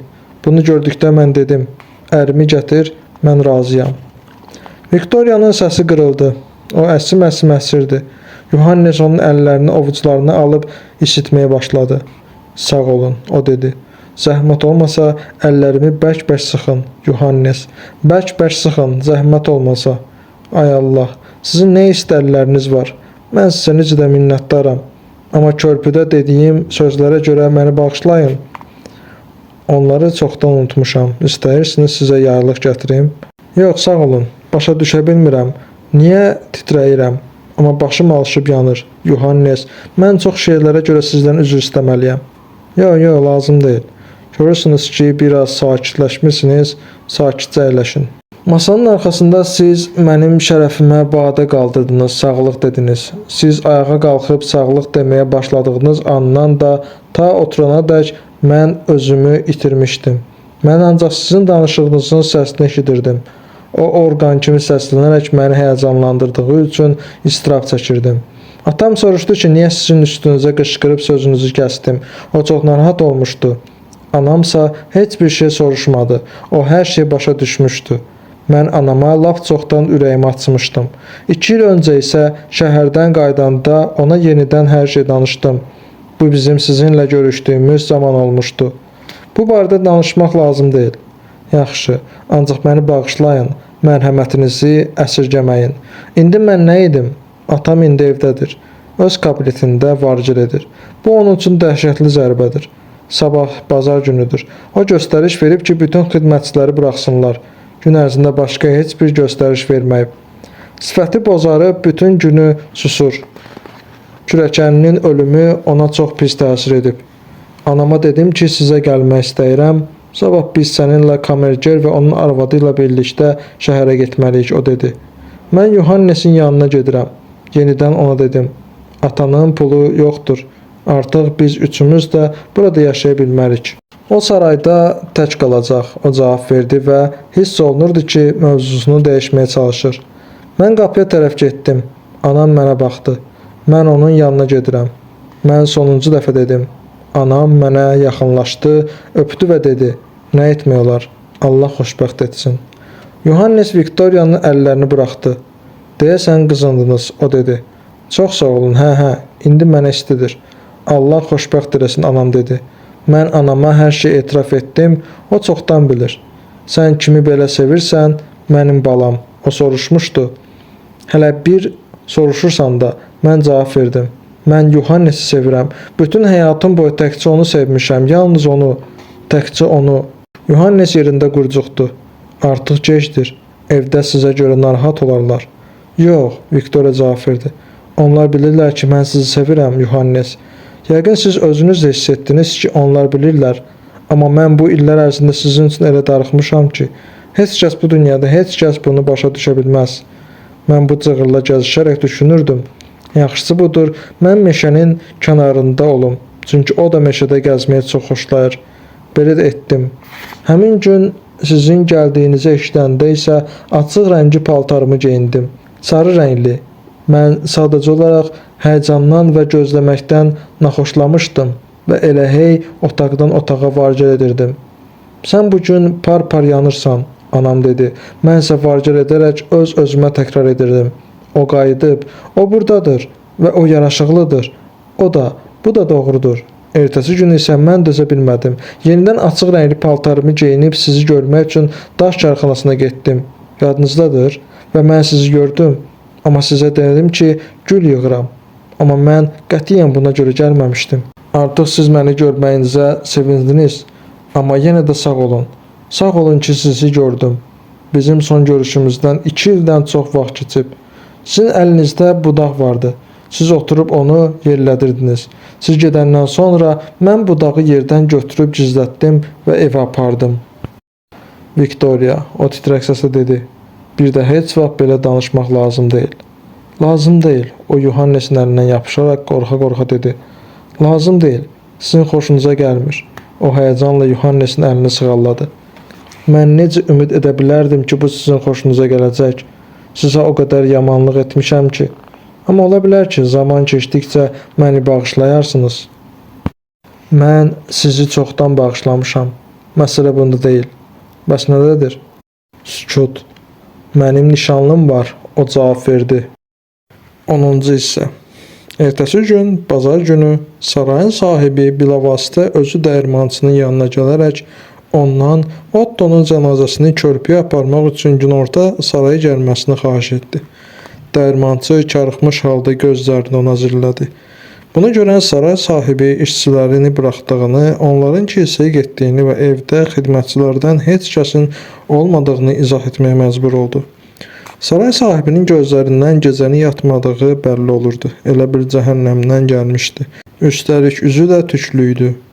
Ancaq o adəti üzrə qamətini dik tutaraq əlindəki əsanı fırladırdı. Dəyirmançı ən yaxşı kostyumunu geyinərək saraya yollandı. O atları qoşquya qoşdu, cənazəni arabaya qoymağa isə ağa özü ona kömək etdi. Hər şey sakitcə icra olundu, hətta gizli şəkildə şahidsiz. Dəyirmançı körpüyə yola düşdü. Arabanın ardınca kamerger, onun arvadı və sarayın sahibəsi ilə Viktoriya addımlayırdı. Saray sahibi xeyli müddət pilləkəndə dayanıb onları əl elədi. Külək onun çallaşmış saçlarını pırtlaşdırmışdı. Cənazəni gəmiyə qaldırandan sonra yola salanlar da göyərtəyə qalxdılar. Sarayın sahibəsi dəyirmançıya tapşırdı ki, ağadan müğayət olsun. Viktoriya da ondan bunu xahiş etdi. Buxar gəmisi yola düşdü. Dəyirmançı xeyli müddət onun arxasınca baxdı. Güclü külək əsir, dəniz dalğalanırdı. Yalnız 15 dəqiqədən sonra gəmi adaların arxasında yoxa çıxdı. Dəyirmançı evinə döndü. O atları tövləyə aparıb yem verdi və saraya baş çəkməyə getdi ki, ağaya arvadının və qızının salamını yetirsin. Lakin mətbəxin qapısı bağlı idi. O evin ətrafına dolandı ki, giriş qapısından içəri girsin. Amma bu qapı da kilidlənmişdi. İndi günorta vaxtıdır. Yəqin ki, ağa yatıb, dəyirmançı düşündü. Lakin o məsuliyyətli adam olduğu üçün və verdiyi vədi yerinə yetirmək məqsədi ilə keçmiş xidmətçi otağına baş çəkmək qərarı aldı ki, bəlkə kimisə görüb ağaya yaxınlarının salamını yetirsin. Xidmətçilərin otağında inni-cinni yoxdu. O yenidən həyətə çıxdı. Ətrafı dolaşdı və nəhayət qadın qulluqçuların otağına baş çəkdi. Amma burada da kimsə yoxdu. Saray sanki xarabazara dönmüşdü. Artıq dəyirmançı getməyə hazırlaşırdı ki, sarayın zirzəmisindən gələn şam işığının işartısına diqqət kəsildi. O dayandı, kiçik dəmir barmaqlıqları olan pəncərədən zirzəmiyə düşən adamı açıq-aydın gördü. Onun bir əlində şam, o birində isə qırmızı rəngli stul vardı. Bu sarayın sahibi idi. O üzünü tərtəmiz qırxmış və frak geyinmişdi. Sanki bala hazırlaşırdı. Pəncərəni döyüm və arvadının salamını ona yetirim, dəyirmançı düşündü. Amma yerində donub qaldı. Sarayın sahibi ətrafı işıqlandırdı və o tərəf bu tərəfə boylanmağa başladı. O hardansa bir kisə çıxartdı. Bu ot saman kisəsi deyildi. Onu köndələnin qapının kəndarına qoydu. Sonra su səpənlə üstünə nəsə tökdü. Sonra yeşikləri, küləşləri və qatlama bağ nərdivanını qapıya tərəf apardı və üzərlərinə nəsə tökdü. Dəyirmançı gördü ki, bu işləri görərkən o əllərini və paltarını batırmamağa çalışır. Nəhayət o şam qalığını götürüb kisənin üzərinə qoydu və üzərini səliqə ilə samanla örtdü. Bunları etdikdən sonra sarayın sahibi stulda oturdu. Dəyirmançı daha da təəccüblənərək bu hazırlıqları izləyir, gözlərini zirzəminin pəncərəsindən ayıra bilmirdi. Onun qəlbinə qorxulu bir şübhə hakim kəsilmişdi. Sarayın sahibi stulda hərəkətsiz oturub, şamın yavaş-yavaş əriməsinə baxırdı. Əllərini dizlərinin üstünə qoymuşdu. Dəyirmançı onun qara frakın qolunun tozunu necə çırpdığını və əllərini yenidən dizləri üstünə qoyduğunu gördü. Birdən qoca dəyirmançının köksündən qorxunc bir ah qopdu. Sarayın sahibi başını döndərib pəncərəyə baxdı. Sonra qəflətən yerindən sıçrayıb irəliyə doğru addımlayaraq pəncərəyə qısıldı. Onun gözlərində son dərəcə böyük əzab vardı. Ağza əyilmişdi. O lal təhdidlə düyünlənmiş yumruqlarını şüşəyə doğru uzatdı. Sonra bir yumruğu ilə hədələməyə keçdi. Özü isə yavaş-yavaş zirzəminin dərinliyinə çəkildi. Birdən o stula toxundu, şam ağzı üstə çevrildi və həmin anda nəhəng bir alov qalxdı. Dəyirmançı bağıraraq özünü kənara atdı. Əvvəlcə o nə edəcəyini bilməyərək qorxu içində həyətdə vurnuxdu. Sonra evin ətrafına dolanmağa başladı. Daha sonra zirzəminin pəncərəsinə cumdu. Pəncərəni sındırıb ağanı çıxarmağa başladı. Sonra əyilib dəmir barmaqlıqları silkələməyə başladı. Onları əyib qırdı. Bu zaman zirzəmidən səs eşitdi. Sözsüz səs, inilti, sanki o dünyadan gəlirdi. Bu inilti 2 dəfə təkrarlandı və dəyirmançı dəhşətə gələrək pəncərədən geri atılıb evinə doğru götürüldü. Dönüb geriyə baxmağa belə cürəti çatmadı. Bir neçə dəqiqədən sonra onlar Yohanneslə birlikdə yürərək malikanəyə gəldikdə bütün saray böyük qədimi ağac, ev parlaq alova qərq olmuşdu. Körpüdən də bir neçə nəfər qaçıb gəldi. Amma onlar da artıq heç bir şey edə bilməzdilər. Hər şey büsbütün yanmışdı. Dəyirmançı isə ağzı kilidlənmişcəsinə susurdu. 11-ci hissə. Siz məhəbbətin nə olduğunu bilirsiniz? O sadəcə olaraq qızıl gül kollarını xışıldadan, sonra isə sakitləşən küləkdir. Amma elə sevgi də var ki, silinməz ləkə kimidir. Bütün ömür boyu səni tərk etmir. Ta qəbir evinə kimi. Bunu da, o birini də Allah yaradıb. Onun nəzərində sevgi əbədi yaşayıb, məhəbbət ölüb. Yolla iki ana öz aralarında söhbət edərək irəliləyir. Biri gözəl mavi paltar geyinib, çünki onun sevgilisi uzaq ölkələrə səyahətdən geri dönüb. Digər isə yaz paltarındadır. Onun 3 qızı varmış. İkisi əsmər, birisi sarışın. Sarışın qız vəfat edib, o vaxtdan artıq 10 il keçib. Düz 10 il. Ana isə hələ də qızına yaz saxlamaqda davam edir. Bu gün nə gözəl gündür. Mavi paltarlı qadın əllərini havada oynadır. İsti məni məst edir. Məhəbbət məni ofsunlayır. Mən çox xoşbəxtəm. Mən elə buradaca, yolun ortasındaca lüm-lüt soyunmağa və əllərimi günəşə doğru uzadıb onun öpüşlərini qəbul etməyə hazıram. Amma yasa batmış qadın susur. O gülümsəmir və cavab vermir. Sən hələ də öz qızına görə göz yaşları axıdırsan? Mavi paltarlı qadın sadəlövhcəsinə soruşur. Axı onun ölümündən sonra aradan 10 il keçib. Qara paltarlı qadın cavab verir. Hə, qalsaydı indi 15 yaşı olacaqdı. Bunu eşitdikdə mavi paltarlı təsəlli verərək deyir. Sənin daha iki qızın var və onlar sağdır. Hə, onlar ikisi də əsmərdir. Hüzünlü qadın önkürür. Ölən qızımsa sarışındır. Hər iki qadın çıxıb gedir. Hərəsi öz yoluyla. Hər biri öz sevgisi ilə. Amma əsmər qızların da hər birinin öz məhəbbəti var və onlar ikisi də eyni adamı sevir. Həmin adam böyük bacının yanına gəlib deyir. Mən sizdən məsləhət almağa gəlmişəm. Çünki mən sizin bacınızı sevirəm. Dünən mən ona xəyanət etmişəm. O məni xəyanət başında yaxaladı. Həmin anda mən dəhlizdə qulluqçu ilə öpüşürdüm. O qışqırdı, bu qışqırtı deyil, bəlkə də fəryaddı və qeyb oldu. İndi mən nə edim? Mən sizin bacınızı sevirəm. Müqəddəslər xatirinə. Onunla danışın, mənə kömək edin. Böyük bacının rəngi qaçdı, o ürəyini tutdu. Sonra isə gülümsündü və ona xeyir-dua verərək dedi. Sizə kömək edərəm. Ertəsi gün həmin adam kiçik bacının yanına gəldi. Onun ayaqlarına döşənib sevgisini etiraf etdi. Qız onu başdan ayağa da süzərək cavab verdi. Siz sədəqə istəyirsiniz. Ancaq təəssüf ki, mən sizə 10 krondan artıq verə bilmərəm. Bacımın yanına gedin. O məndən varlıdır. Bu sözləri deyərək o təkəbbürlə başını dik tutaraq çıxdı. Öz otağına gəldikdə isə o bu sevgidən kədərlənərək olduqca məyus halda döşəməyə sərildi. Qışdır, bayırda soyuq, duman, toz və külək var. Yuhannes yenidən şəhərdən öz köhnə, balaca otağındadır. Ağcaqovaq budaqları yenidən taxta evin divarlarını döyəcləyir. Bu evin pəncərəsindən o dəfələrlə dan yerinin ağarmasını seyr etmişdir. İndi isə günəş görünmür. Bu aralar iş onun başını qatmışdı. O bir xeyli kağız yazıb doldurmuş, qışda yazılı kağızlar daha çoxalmışdı. Onun xəyallar aləmindən nələr keçməmişdi. Günəşin şəfəqləri ilə nurlanan intihasız gecələr. Amma günlər bir-birinə bənzəmirdi. Yaxşı günlərlə yanaşı pis günlər də olurdu.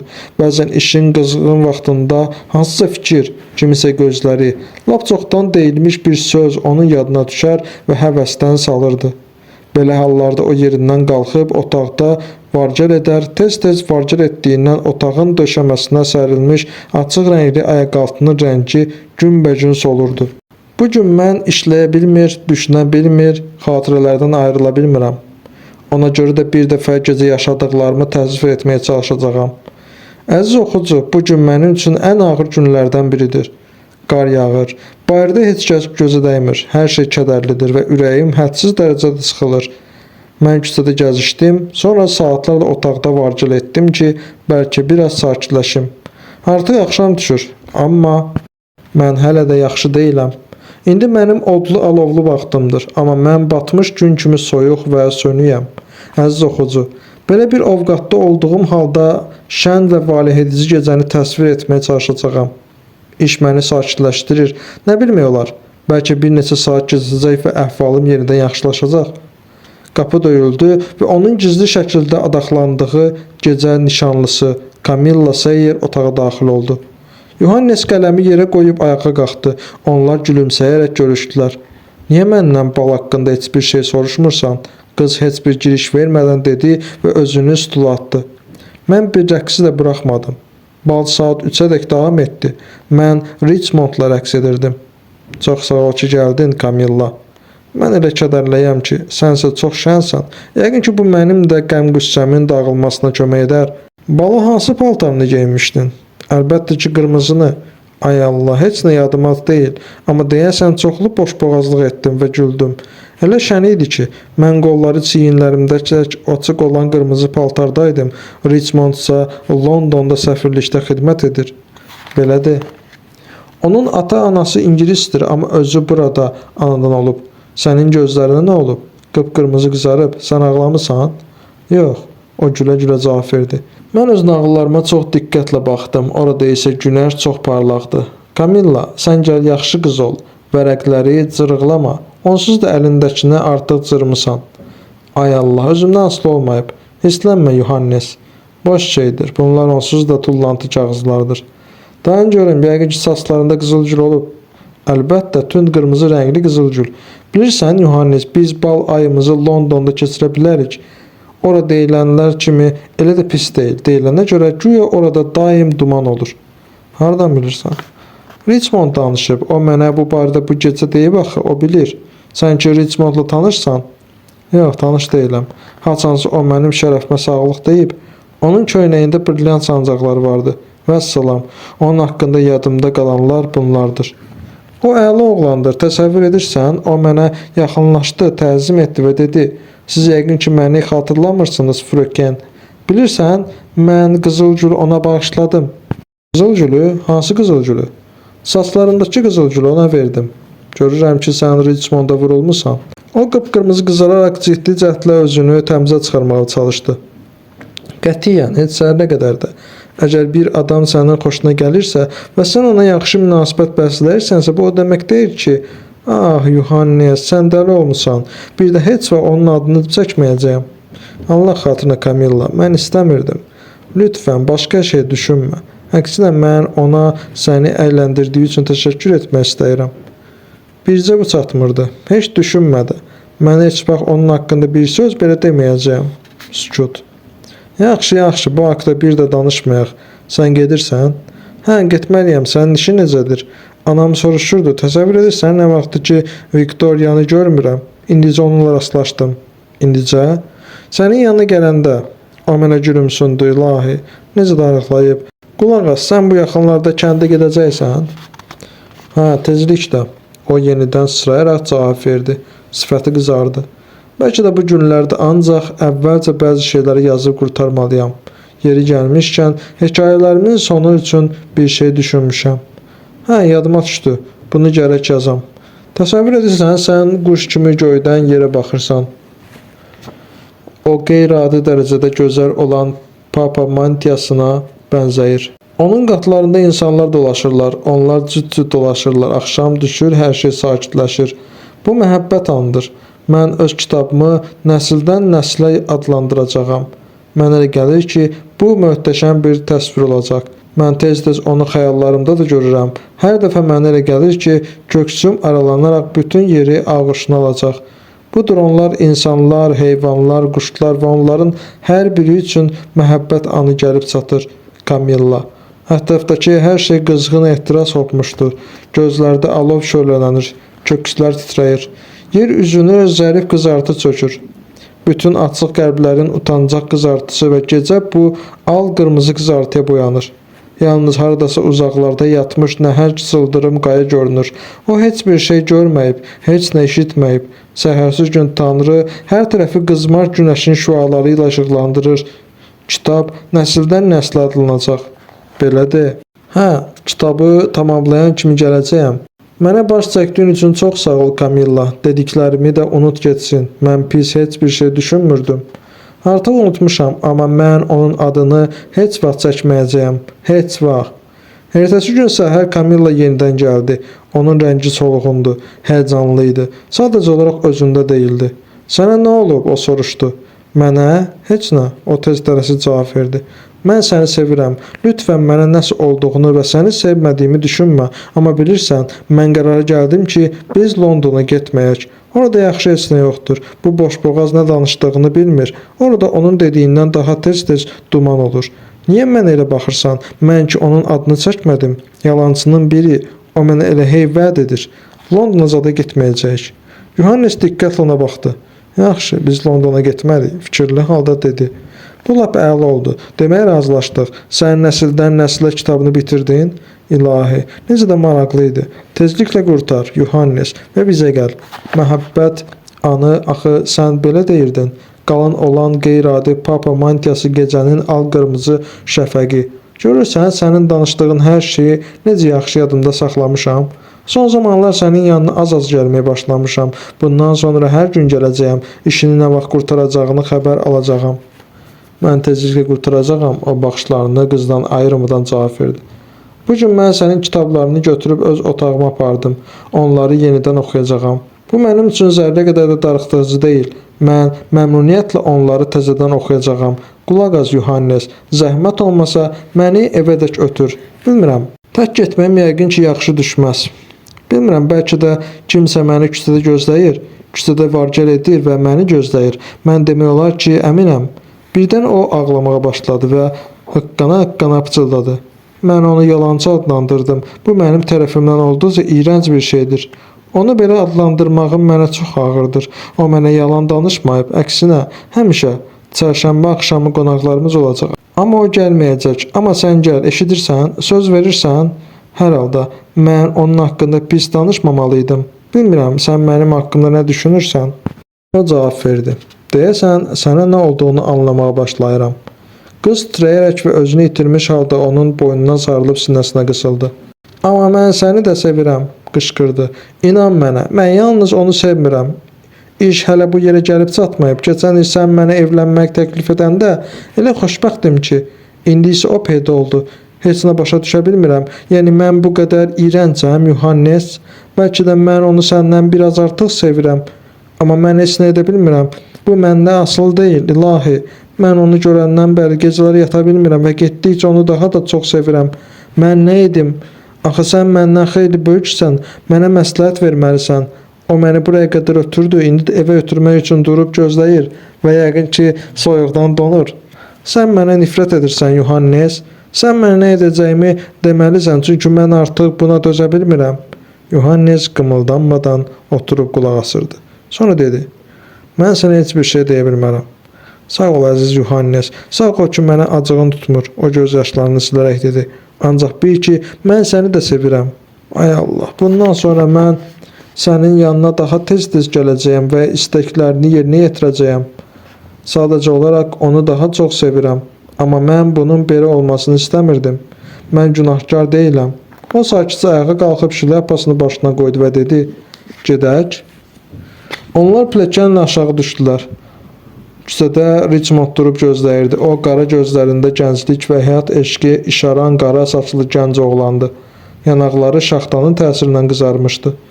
"Siz donmusunuz?" Camilla özünü ona doğru ataraq soruşdu. Onun səsi həyəcandan cingildəyirdi. Sonra geriyə, Yohannesə tərəf döndü və onun qolundan tutaraq əlavə etdi. "Bağışla, səndən soruşmadım ki, donubsan ya yox. Axı palto geyinməmisən. İstəyirsən gedim gətirim. İstəmirsən? O zaman heç olmasa gödəkçənin yaxasını düymələ," deyib onun yaxasını düymələdi. Yohannes əlini Richmonda uzatdı. Onun fikri uzaqlara uçmuşdu. Sanki indi deyilənlərin ona heç bir aidiyyəti yox idi. Odur ki, qeyri-müəyyən təbəssümlə donquldandı. "Sizi yenidən görməyimə çox şadam." Richmondun sifətində nə pərtlik, nə də riyakarlıq vardı. O, bir köhnə tanış kimi Yohannesi görməyinə sevindi və şlyapasını çıxararaq nəzakətlə təzim etdi. "Bu yaxınlarda sizin kitablarınızdan birini Londonda kitab mağazasının vitrində gördüm," o dedi. "İngilis dilinə tərcümə olunub. Bu mənim üçün çox xoş oldu. Elə bil vətənimdən mənə salam göndərmişdilər." Camilla onların arasıyla gedir, gah ona, gah da buna baxırdı. Nəhayət o dedi: "Çərşənbə günü gələrsən ha, Yohannes?" Ah, bağışla, mən elə hey eyni şey deyirəm. Gülərək sözünə davam etdi və birdən peşmanlıqla Richmonda sarı dönərək onu da dəvət etdi. Ən yaxın adamları dəvət etmişik. Viktoriya da anası ilə dəvət olunub. Cəmi cümlətanı 10 nəfər gələcək. Birdən Yohannes dayandı və dedi: "Deyəsən mən evə getməliyəm." "Deməli çərşənbə axşamıdır," Kamilla dedi. Richmond Yohannesin əlindən yapışıb hərarətlə sıxdı. Xoşbəxt gənclər ikilikdə öz yollarına davam etdilər. 12-ci hissə.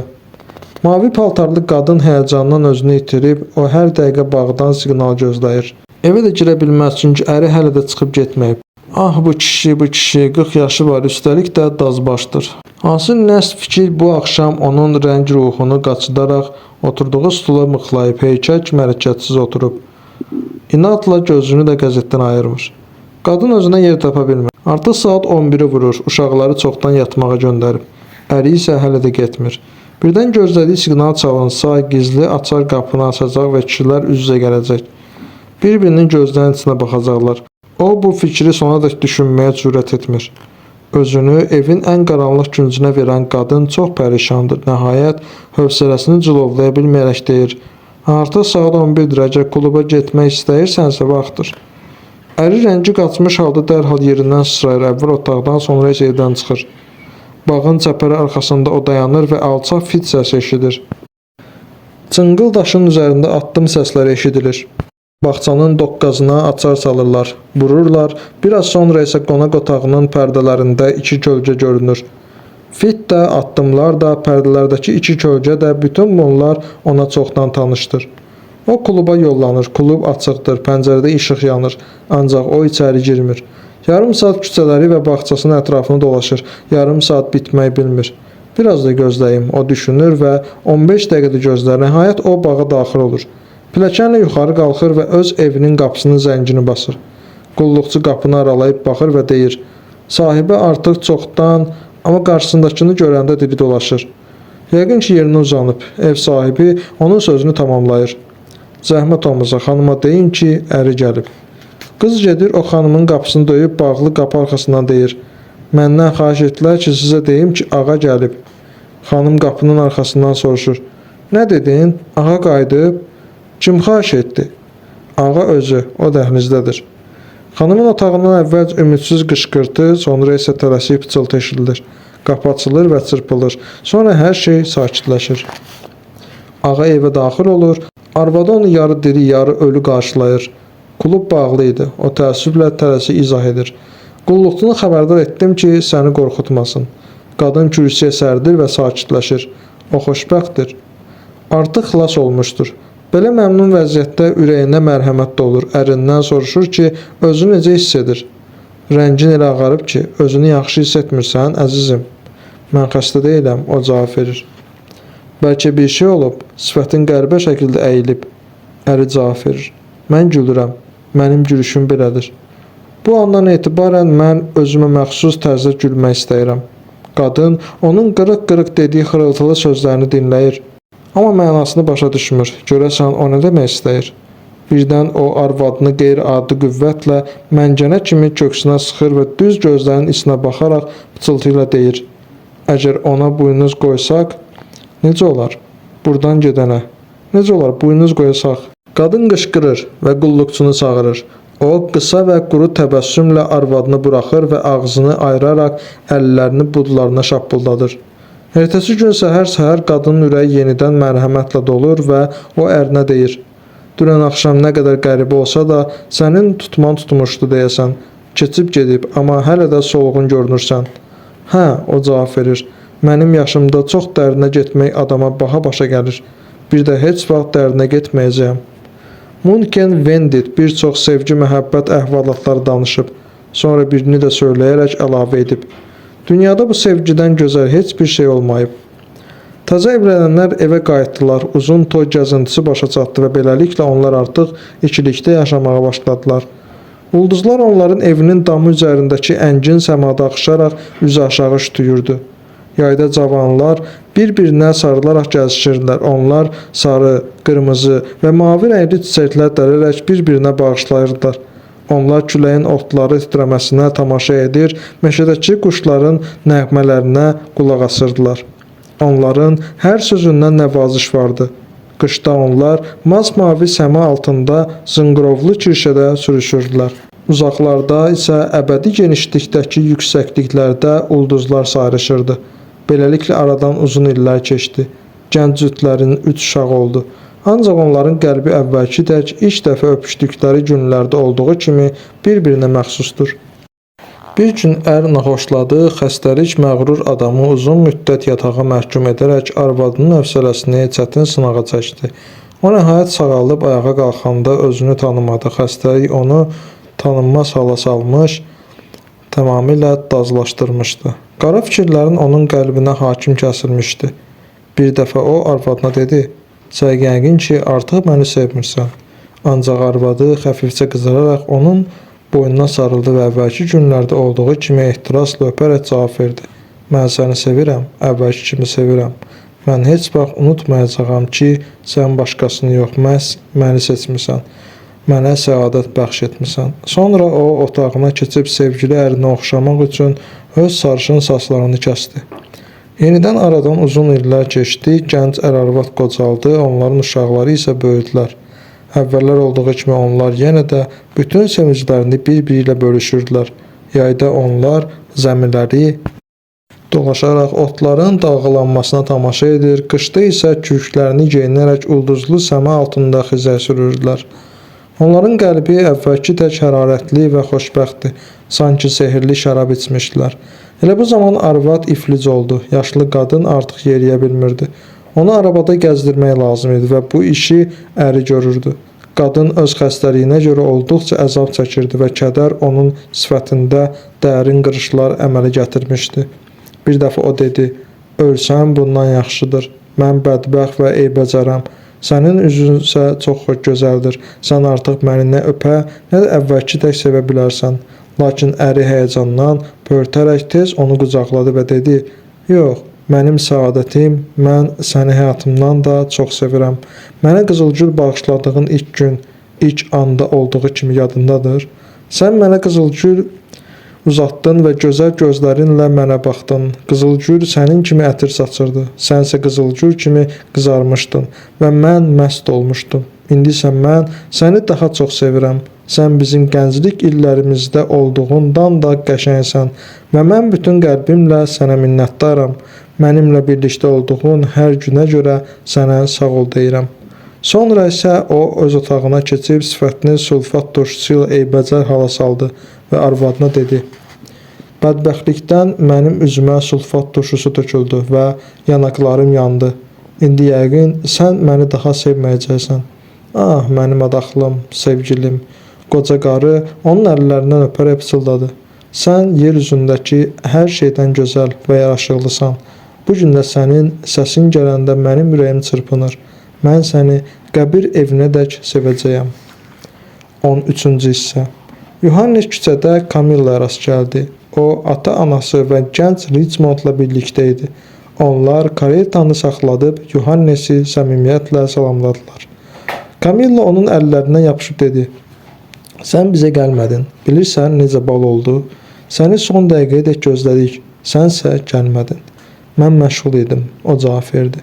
"O vaxtdan sənə baş çəkmədiyim üçün acıqlanma." Kamilla sözünə davam etdi. "Yaxın vaxtlarda mütləq gələcəyəm. Richmond gedən kimi." "Ah, necə də bal oldu. Viktoriyanın vəziyyəti pisləşdi. Onu evə apardılar. Sən bu haqda eşitmisən? Bu günlərdə ona baş çəkəcəyəm. Yəqin ki, indi yaxşı olar. Çox güman ki, tamamilə sağalıb. Mən Richmonda medalyon bağışladım. Eynilə səninki kimi. Qulaq as Yohannes, söz ver ki, otağındakı sobaya diqqət edəcəksən. Sən yazı yazanda hər şey unudursan. Sənin otağın zirzəmi kimi soyuq olur. Sən qulluqçunu çağırmalısan."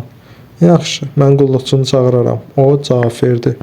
Xanım Seyerdə Yohannesdən işlərin necə getməsi barədə soruşdu. Nəsildən nəslə əsərinin durumu haqqında xəbər aldı. Dedi ki, onun növbəti kitabını səbirsizliklə gözləyir.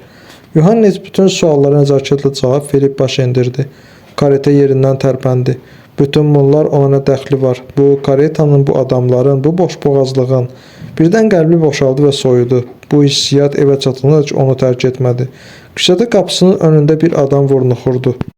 O, Yohannesin köhnə tanışı, sarayın keçmiş müəllimi idi. Yohannes salam verdi. Müəllim qalın, uzun və səliqə ilə təmizlənmiş palto geyinmişdi. O, özündən əmin və cəsarətli görünürdü. Dostunuz və həmkarınız qarşınızdadır, o dedi. Əlinizi mənə verin, cavan oğlan. Son zamanlar Allah Taala məni ağlasığmaz yollara çəkdi. Mən ailə ilə təmin olunmuşam. İndi mənim evim, kiçik bağçam, arvadım var. Dünyada hələ də möcüzələr olur. Necə düşünürsünüz? Yohannes heyrətlə müəllimin üzünə baxdı. Hər şey gözlənilmədən baş verdi. Mən onun oğluna dərs deyirdim. Birinci nigahından bir oğlu var. Ərdə olub. Əlbəttə ki, duldur.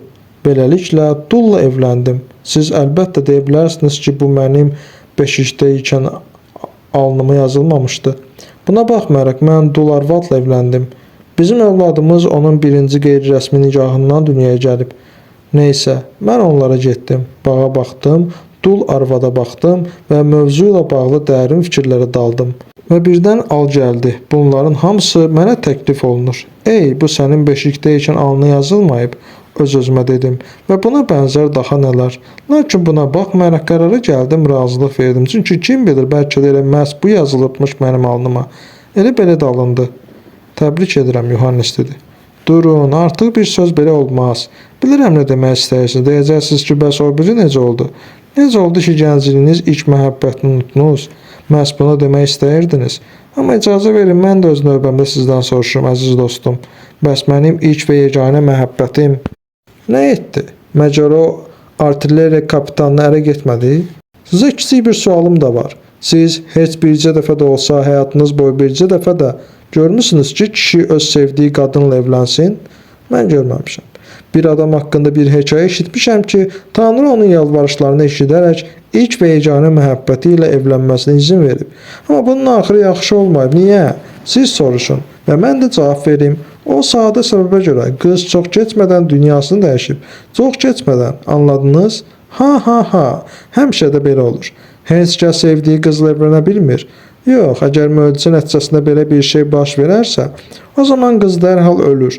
Tali bizimlə belə bir qorxulu oyun oynayır. Ona görə də insan istər-istəməz özünə başqa bir sevgi axtarır və bu zaman çalışır ki, uduzmasın.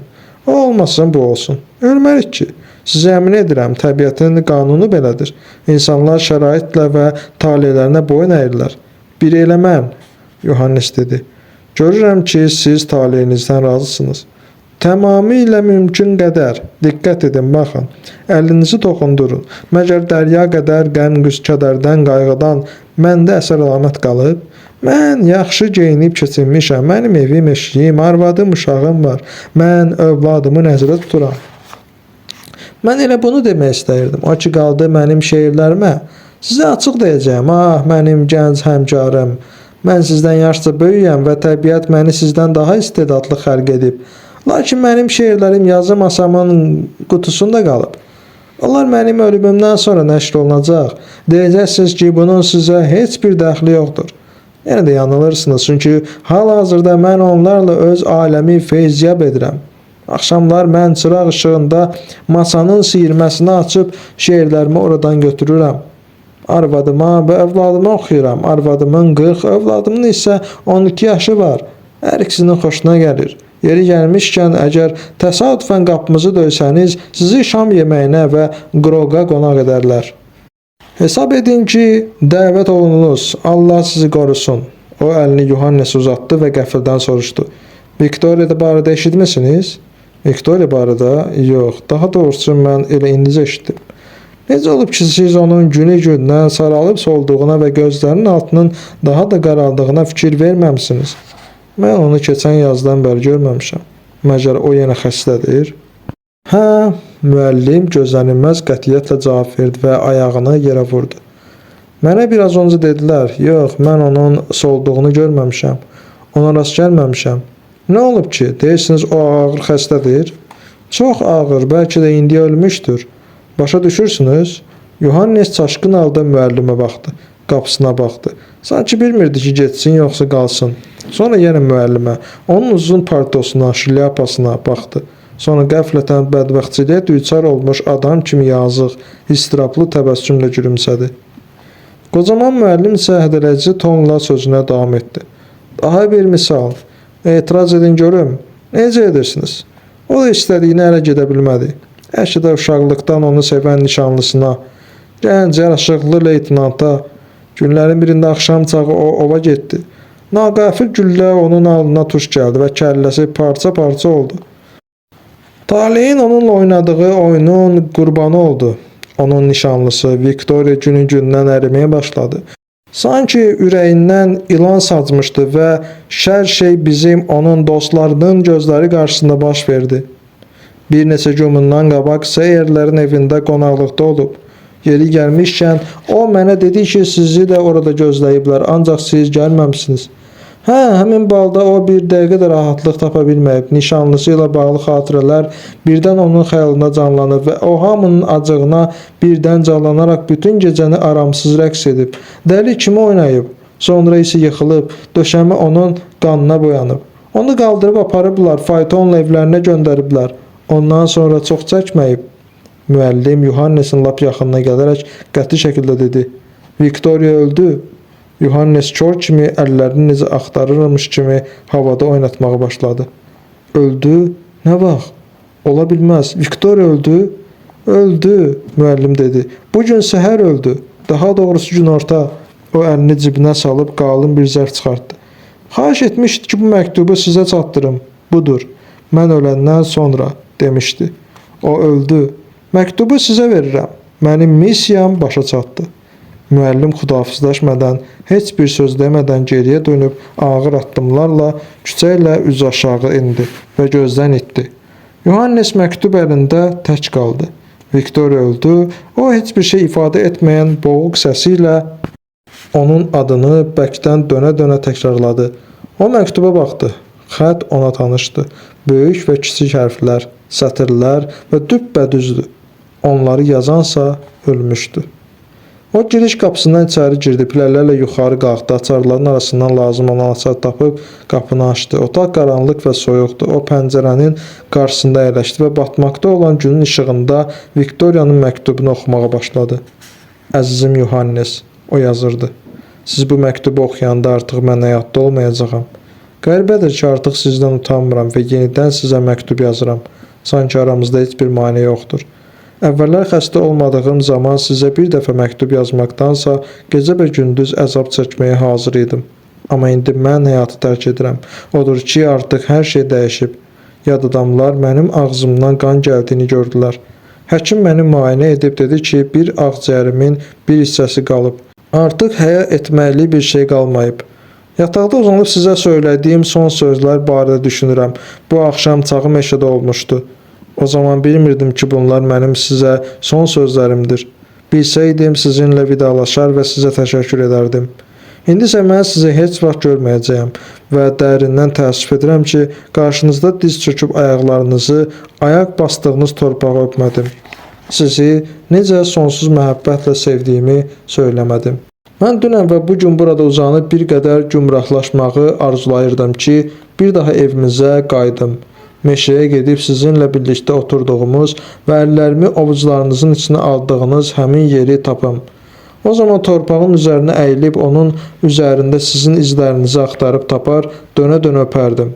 Amma mən evə qayıtmayacağam və anamın ümid etdiyi kimi vəziyyətim az da olsa yaxşılaşmayacaq. Əzizim Yohannes, mənim dünyavi missiyam doğulmaqdan və sizi sevməkdən ibarət olub. Fikrinə alışmaq necə də çətindir. Mən artıq həyatla vidalaşıram. Burada uzanıb ölüm gününü və saatını gözləmək çox qəribədir. Mən addım-addım həyatdan, insanlardan, küçədəki səs-küydən ayrılıram. Mən baharı da bir daha görməyəcəyəm. Bütün bu evlər, küçələr, parkdakı ağaclar heç bir şey olmamış kimi yaşamağa davam edəcək. Bugün mənə biraz pəncərənin qarşısında oturub bayıra baxmağa icazə verdilər. Tində 2 nəfər qarşılaşdı. Onlar görüşdülər, əl-ələ tutdular. Öz aralarında nə barədəsə danışdılar və gülüşdülər. Burada uzanıb onlara baxmağım və çox keçmədən öləcəyim mənə elə qəribə gəldi ki, düşündüm ki, bu 2 nəfər mənim burada uzanaraq ölüm anını gözlədiyimdən xəbərsizdir. Fəqət bilsəydilər belə, yenə də bir-biri ilə görüşər və şad xürrəm laqqırtı vurardılar. Dünən gecə hava tam qaralanda mənə elə gəldi ki, artıq əcəl zəngim çalındı. Ürəyim qəfildən dayandı. Elə sandım ki, uzaqdan əbədiyyatın pıçıltısını eşidirəm. Amma bir dəqiqə sonra ayıldım. Nəfəsim gəlməyə başladı. Bu hissi ifadə etmək çox çətindir. Amma düşünür ki, sadəcə olaraq evimizin yanında çayın və şəlalənin şırıltısını xəyalıma gəlib. İlahi Pərverdigara, istəyirəm biləsiniz ki, mən sizi necə də çox sevirdim, Yuhannes. Bunu sizə sübut edə bilmədim. Çox şey mənə mane oldu. Hər şeydən çox mənim öz xarakterim. Atam da özünə qarşı çox qəddar olub. Mən də onun qızıyam. Amma indi ölüm ayağında ikən və heç bir şeyi düzəltməyin mümkün olmadığı bir vaxtda bunları demək üçün sizə məktub yazıram. Bunu etdiyim üçün özüm də heyrət edirəm. Axı sizin üçün nə fərqi var, xüsusən də mən öləndən sonra. Buna baxmayaraq, özümü əvvəlkindən də tənha hiss etməmək üçün son dəqiqəyədək sizinlə birlikdə olmaq istəyirəm. Mən sanki sizin məktubumu necə oxuduğunuzu, sizin hərəkətlərinizi, sizin çiyinlərinizi, əllərinizi görürəm. Məktubu əlinizdə necə tutaraq oxuduğunuzu görürəm. Beləliklə, biz bir-birimizdən o qədər də uzaq deyilik. Mən sizin arxanızca adam göndərə bilmərəm. Buna mənim haqqım çatmır. Anam hələ 2 gün bundan öncə istədi ki, sizə xəbər yollasın. Amma mən qərara gəldim ki, yaxşısı budur ki, məktub yazım. Mən həm də istəyirəm ki, siz məni əvvəlki tək xəstələnməmişdən öncə gördüyünüz kimi xatırlayasınız. Yadımdadır, siz mənim gözlərimi və qaşlarımı... Burada bir neçə söz qaralanıb. İndi onlar əvvəlki kimi deyil. Buna görə də gəlməyinizi istəmirəm. Sizdən bir xahişim də var. Tabutda mənə baxmayın. Yəqin ki, bundan sonra o qədər də dəyişməyəcəyəm. Yalnız bir dərs olacağam. Əynimdə sarı paltar olacaq. Hər halda, əgər mənə baxmağa gəlsəniz, sizə çox ağır olacaq. Bu məktubu dəfələrlə yazsam da, sizə demək istədiyimin 1000də birini belə deyə bilməmişəm. Mən çox qorxuram. Ölmək istəmirəm. Qəlbimin dərinliklərində hələ də Tanrıdan ümidi kəsmirəm ki, bəlkə vəziyyətimin biraz yaxşılaşa, heç olmasa yazadək yaşayam. O zaman gündüzlər daha işıqlı olacaq, ağaclar çiçək açacaq. Əgər sağalıb ayağa dursam, bir daha sizinlə pis rəftar etməyəcəyəm, Yuhannes. Bu haqda düşünərək o qədər də göz yaşı axıtmışam ki, necə də küçəyə çıxmaq, körpünün daşlarının sığal çəkmək, hər bir artırmanın yanında dayanaraq, hər bir pilləyə minnətdarlıq etmək və hər kəsə qarşı mehriban olmaq istəyirəm. Qoy çox pis olsun, ancaq yaşayım. Əgər kimsə məni vursa belə, heç vaxt şikayət etmərəm, gülümsəyərəm, təşəkkür edərəm və Tanrıya şükür edərəm ki, yaşayıram. Axı, hələ mən həyatda heç yaşamamışam, kimsə üçün heç bir şey etməmişəm. Mənim bu yaşanmamış həyatım ancaq qırılmaq üzrədir. Əgər bilsəydiniz ölmək mənim üçün nə qədər ağırdır, bəlkə də nəsə edərdiniz. Əlinizdən gələni əsirgəməzdiniz. Əlbəttə siz heç nə edə bilməzsiniz, amma mən düşündüm ki, əgər siz və yeryüzünün bütün insanları mənim üçün Tanrıya dua etsəydiniz, Tanrı sizin dualarınızı eşidərdi. Mən necə də minnətdar olardım. Mən bir də heç kəsə yamanlıq etməzdim və bəxtimə düşən hər şeyi təbəssümlə qəbul edərdim. Ancaq yaşayaydım. Anam yanımda oturub ağlayır. O bütün gecəni başımın üstündə oturaraq göz yaşı töküb. Bu mənə biraz təskinlik verir. Ayrılıq acısını azaldır. Bu gün ağlıma bir fikir də gəldi. Əgər günlərin birində mən təzə paltar geyinib küçədə sizi incidən bir söz demək üçün deyil, aldığım çiçəyi vermək üçün sizə yaxınlaşsaydım, nə edərdiniz? Amma dərhalda xatırladım ki, bir də heç vaxt istədiyimi edə bilməyəcəyəm. Çünki nə qədər ki ölməmişəm, rahat olmayacağam. Mən indi elə hey ağlayıram. Uzandığım yerdə sakitləşmədən uzun-uzadı ağlayıram. Əgər hıçqırmasam, sinəm ağrımaz. Yuhannes əzizim, əziz dostum, yer üzündəki yeganə sevgilim, qaş qaralmağa başlayanda yanıma gəl, mənimlə ol. Mən ağlamayacağam. Sənin gəlişin münasibəti ilə xoşbəxtlikdən var gücümlə gülümsəyəcəyəm. Bəs mənim qürurum, dəyanətim hardadır? Mən artıq atamın qızı deyiləm. Bütün bunlar ona görədir ki, gücüm tamamilə tükənib. Mən əvvəllər də çox əzab çəkmişəm, Yuhannes. Siz xaricə gedəndə mən çox istirab çəkdim. Yazda biz şəhərə köçəndən sonra isə hər keçən gün mənim üçün dözülməz işgəncəyə döndü. Əvvəllər mən gecələrin bu dərəcədə uzun ola biləcəyini qətiyyən bilmirdim. Bu müddət ərzində mən sizi 2 kərə küçədə gördüm. Bir dəfə siz üzümüzümə edə-edə yanımdan keçdiniz. amma məni görmədiniz. Mən sizi Seyerlərin evində görəcəyimi ümid edirdim, lakin gəlmədiniz. Mən sizinlə heç danışmazdım da, sizə heç yaxın da gəlməzdim. Sizi heç olmasa uzaqdan görmək saadətini mənə nəsib etdiyinizə görə minnətdar olardım. Amma siz gəlmədiniz. Düşündüm ki, bəlkə də mənə görə gəlmədiniz. Saat 11-də mən rəqs etməyə başladım. Amma dözməyə gücüm qalmamışdı. Hə, Yohannes, mən sizi sevirdim. Bütün həyatım boyu təkcə sizi sevmişəm. Bunları sizə yazan Viktoriyadır. Dediklərimə Tanrı şahiddir. İndi isə mən sizinlə vidalaşmalıyam. Hava demək olar ki, qaralıb. Artıq heç nə görmürəm. Əlvida Yohannes. Mənimlə keçirdiyiniz hər bir günə görə sizə təşəkkür edirəm. Yer üzündən uçub gedərkən son saniyəyədək sizə minnətdar olacağam. Bu uzun yol boyu öz-özümə sizin adınızı pıçıldayacağam. Xoşbəxt olun. Sizə etdiyim yamanlığa qarşınızda diz çöküb üzr istəmək imkanı tapa bilmədiyimə görə məni bağışlayın. Mən indi bunları qəlbimdə edirəm. Xoşbəxt olun Yohannes. Əbədi olaraq əlvida. Hər şeyə görə sağ olun. Hər şeyə görə, hər günə, hər saata görə daha gücüm yoxdur. Sizin Viktoriya. Lampanı yandırdılar, ətraf daha işıqlandı. Mən yenə huşumu itirdim və yer üzündən uzaqlaşdım. Tanrıya şükürlər olsun ki, bu dəfə əvvəlki tək qorxulu olmadı. Mən hətta həzin musiqi səsi də eşitdim. Başlıcası isə bu idi ki, qaranlıq deyildi. Mən necə də minnətdaram. Artıq gücüm tükənir. Əlvida əzizim. Son.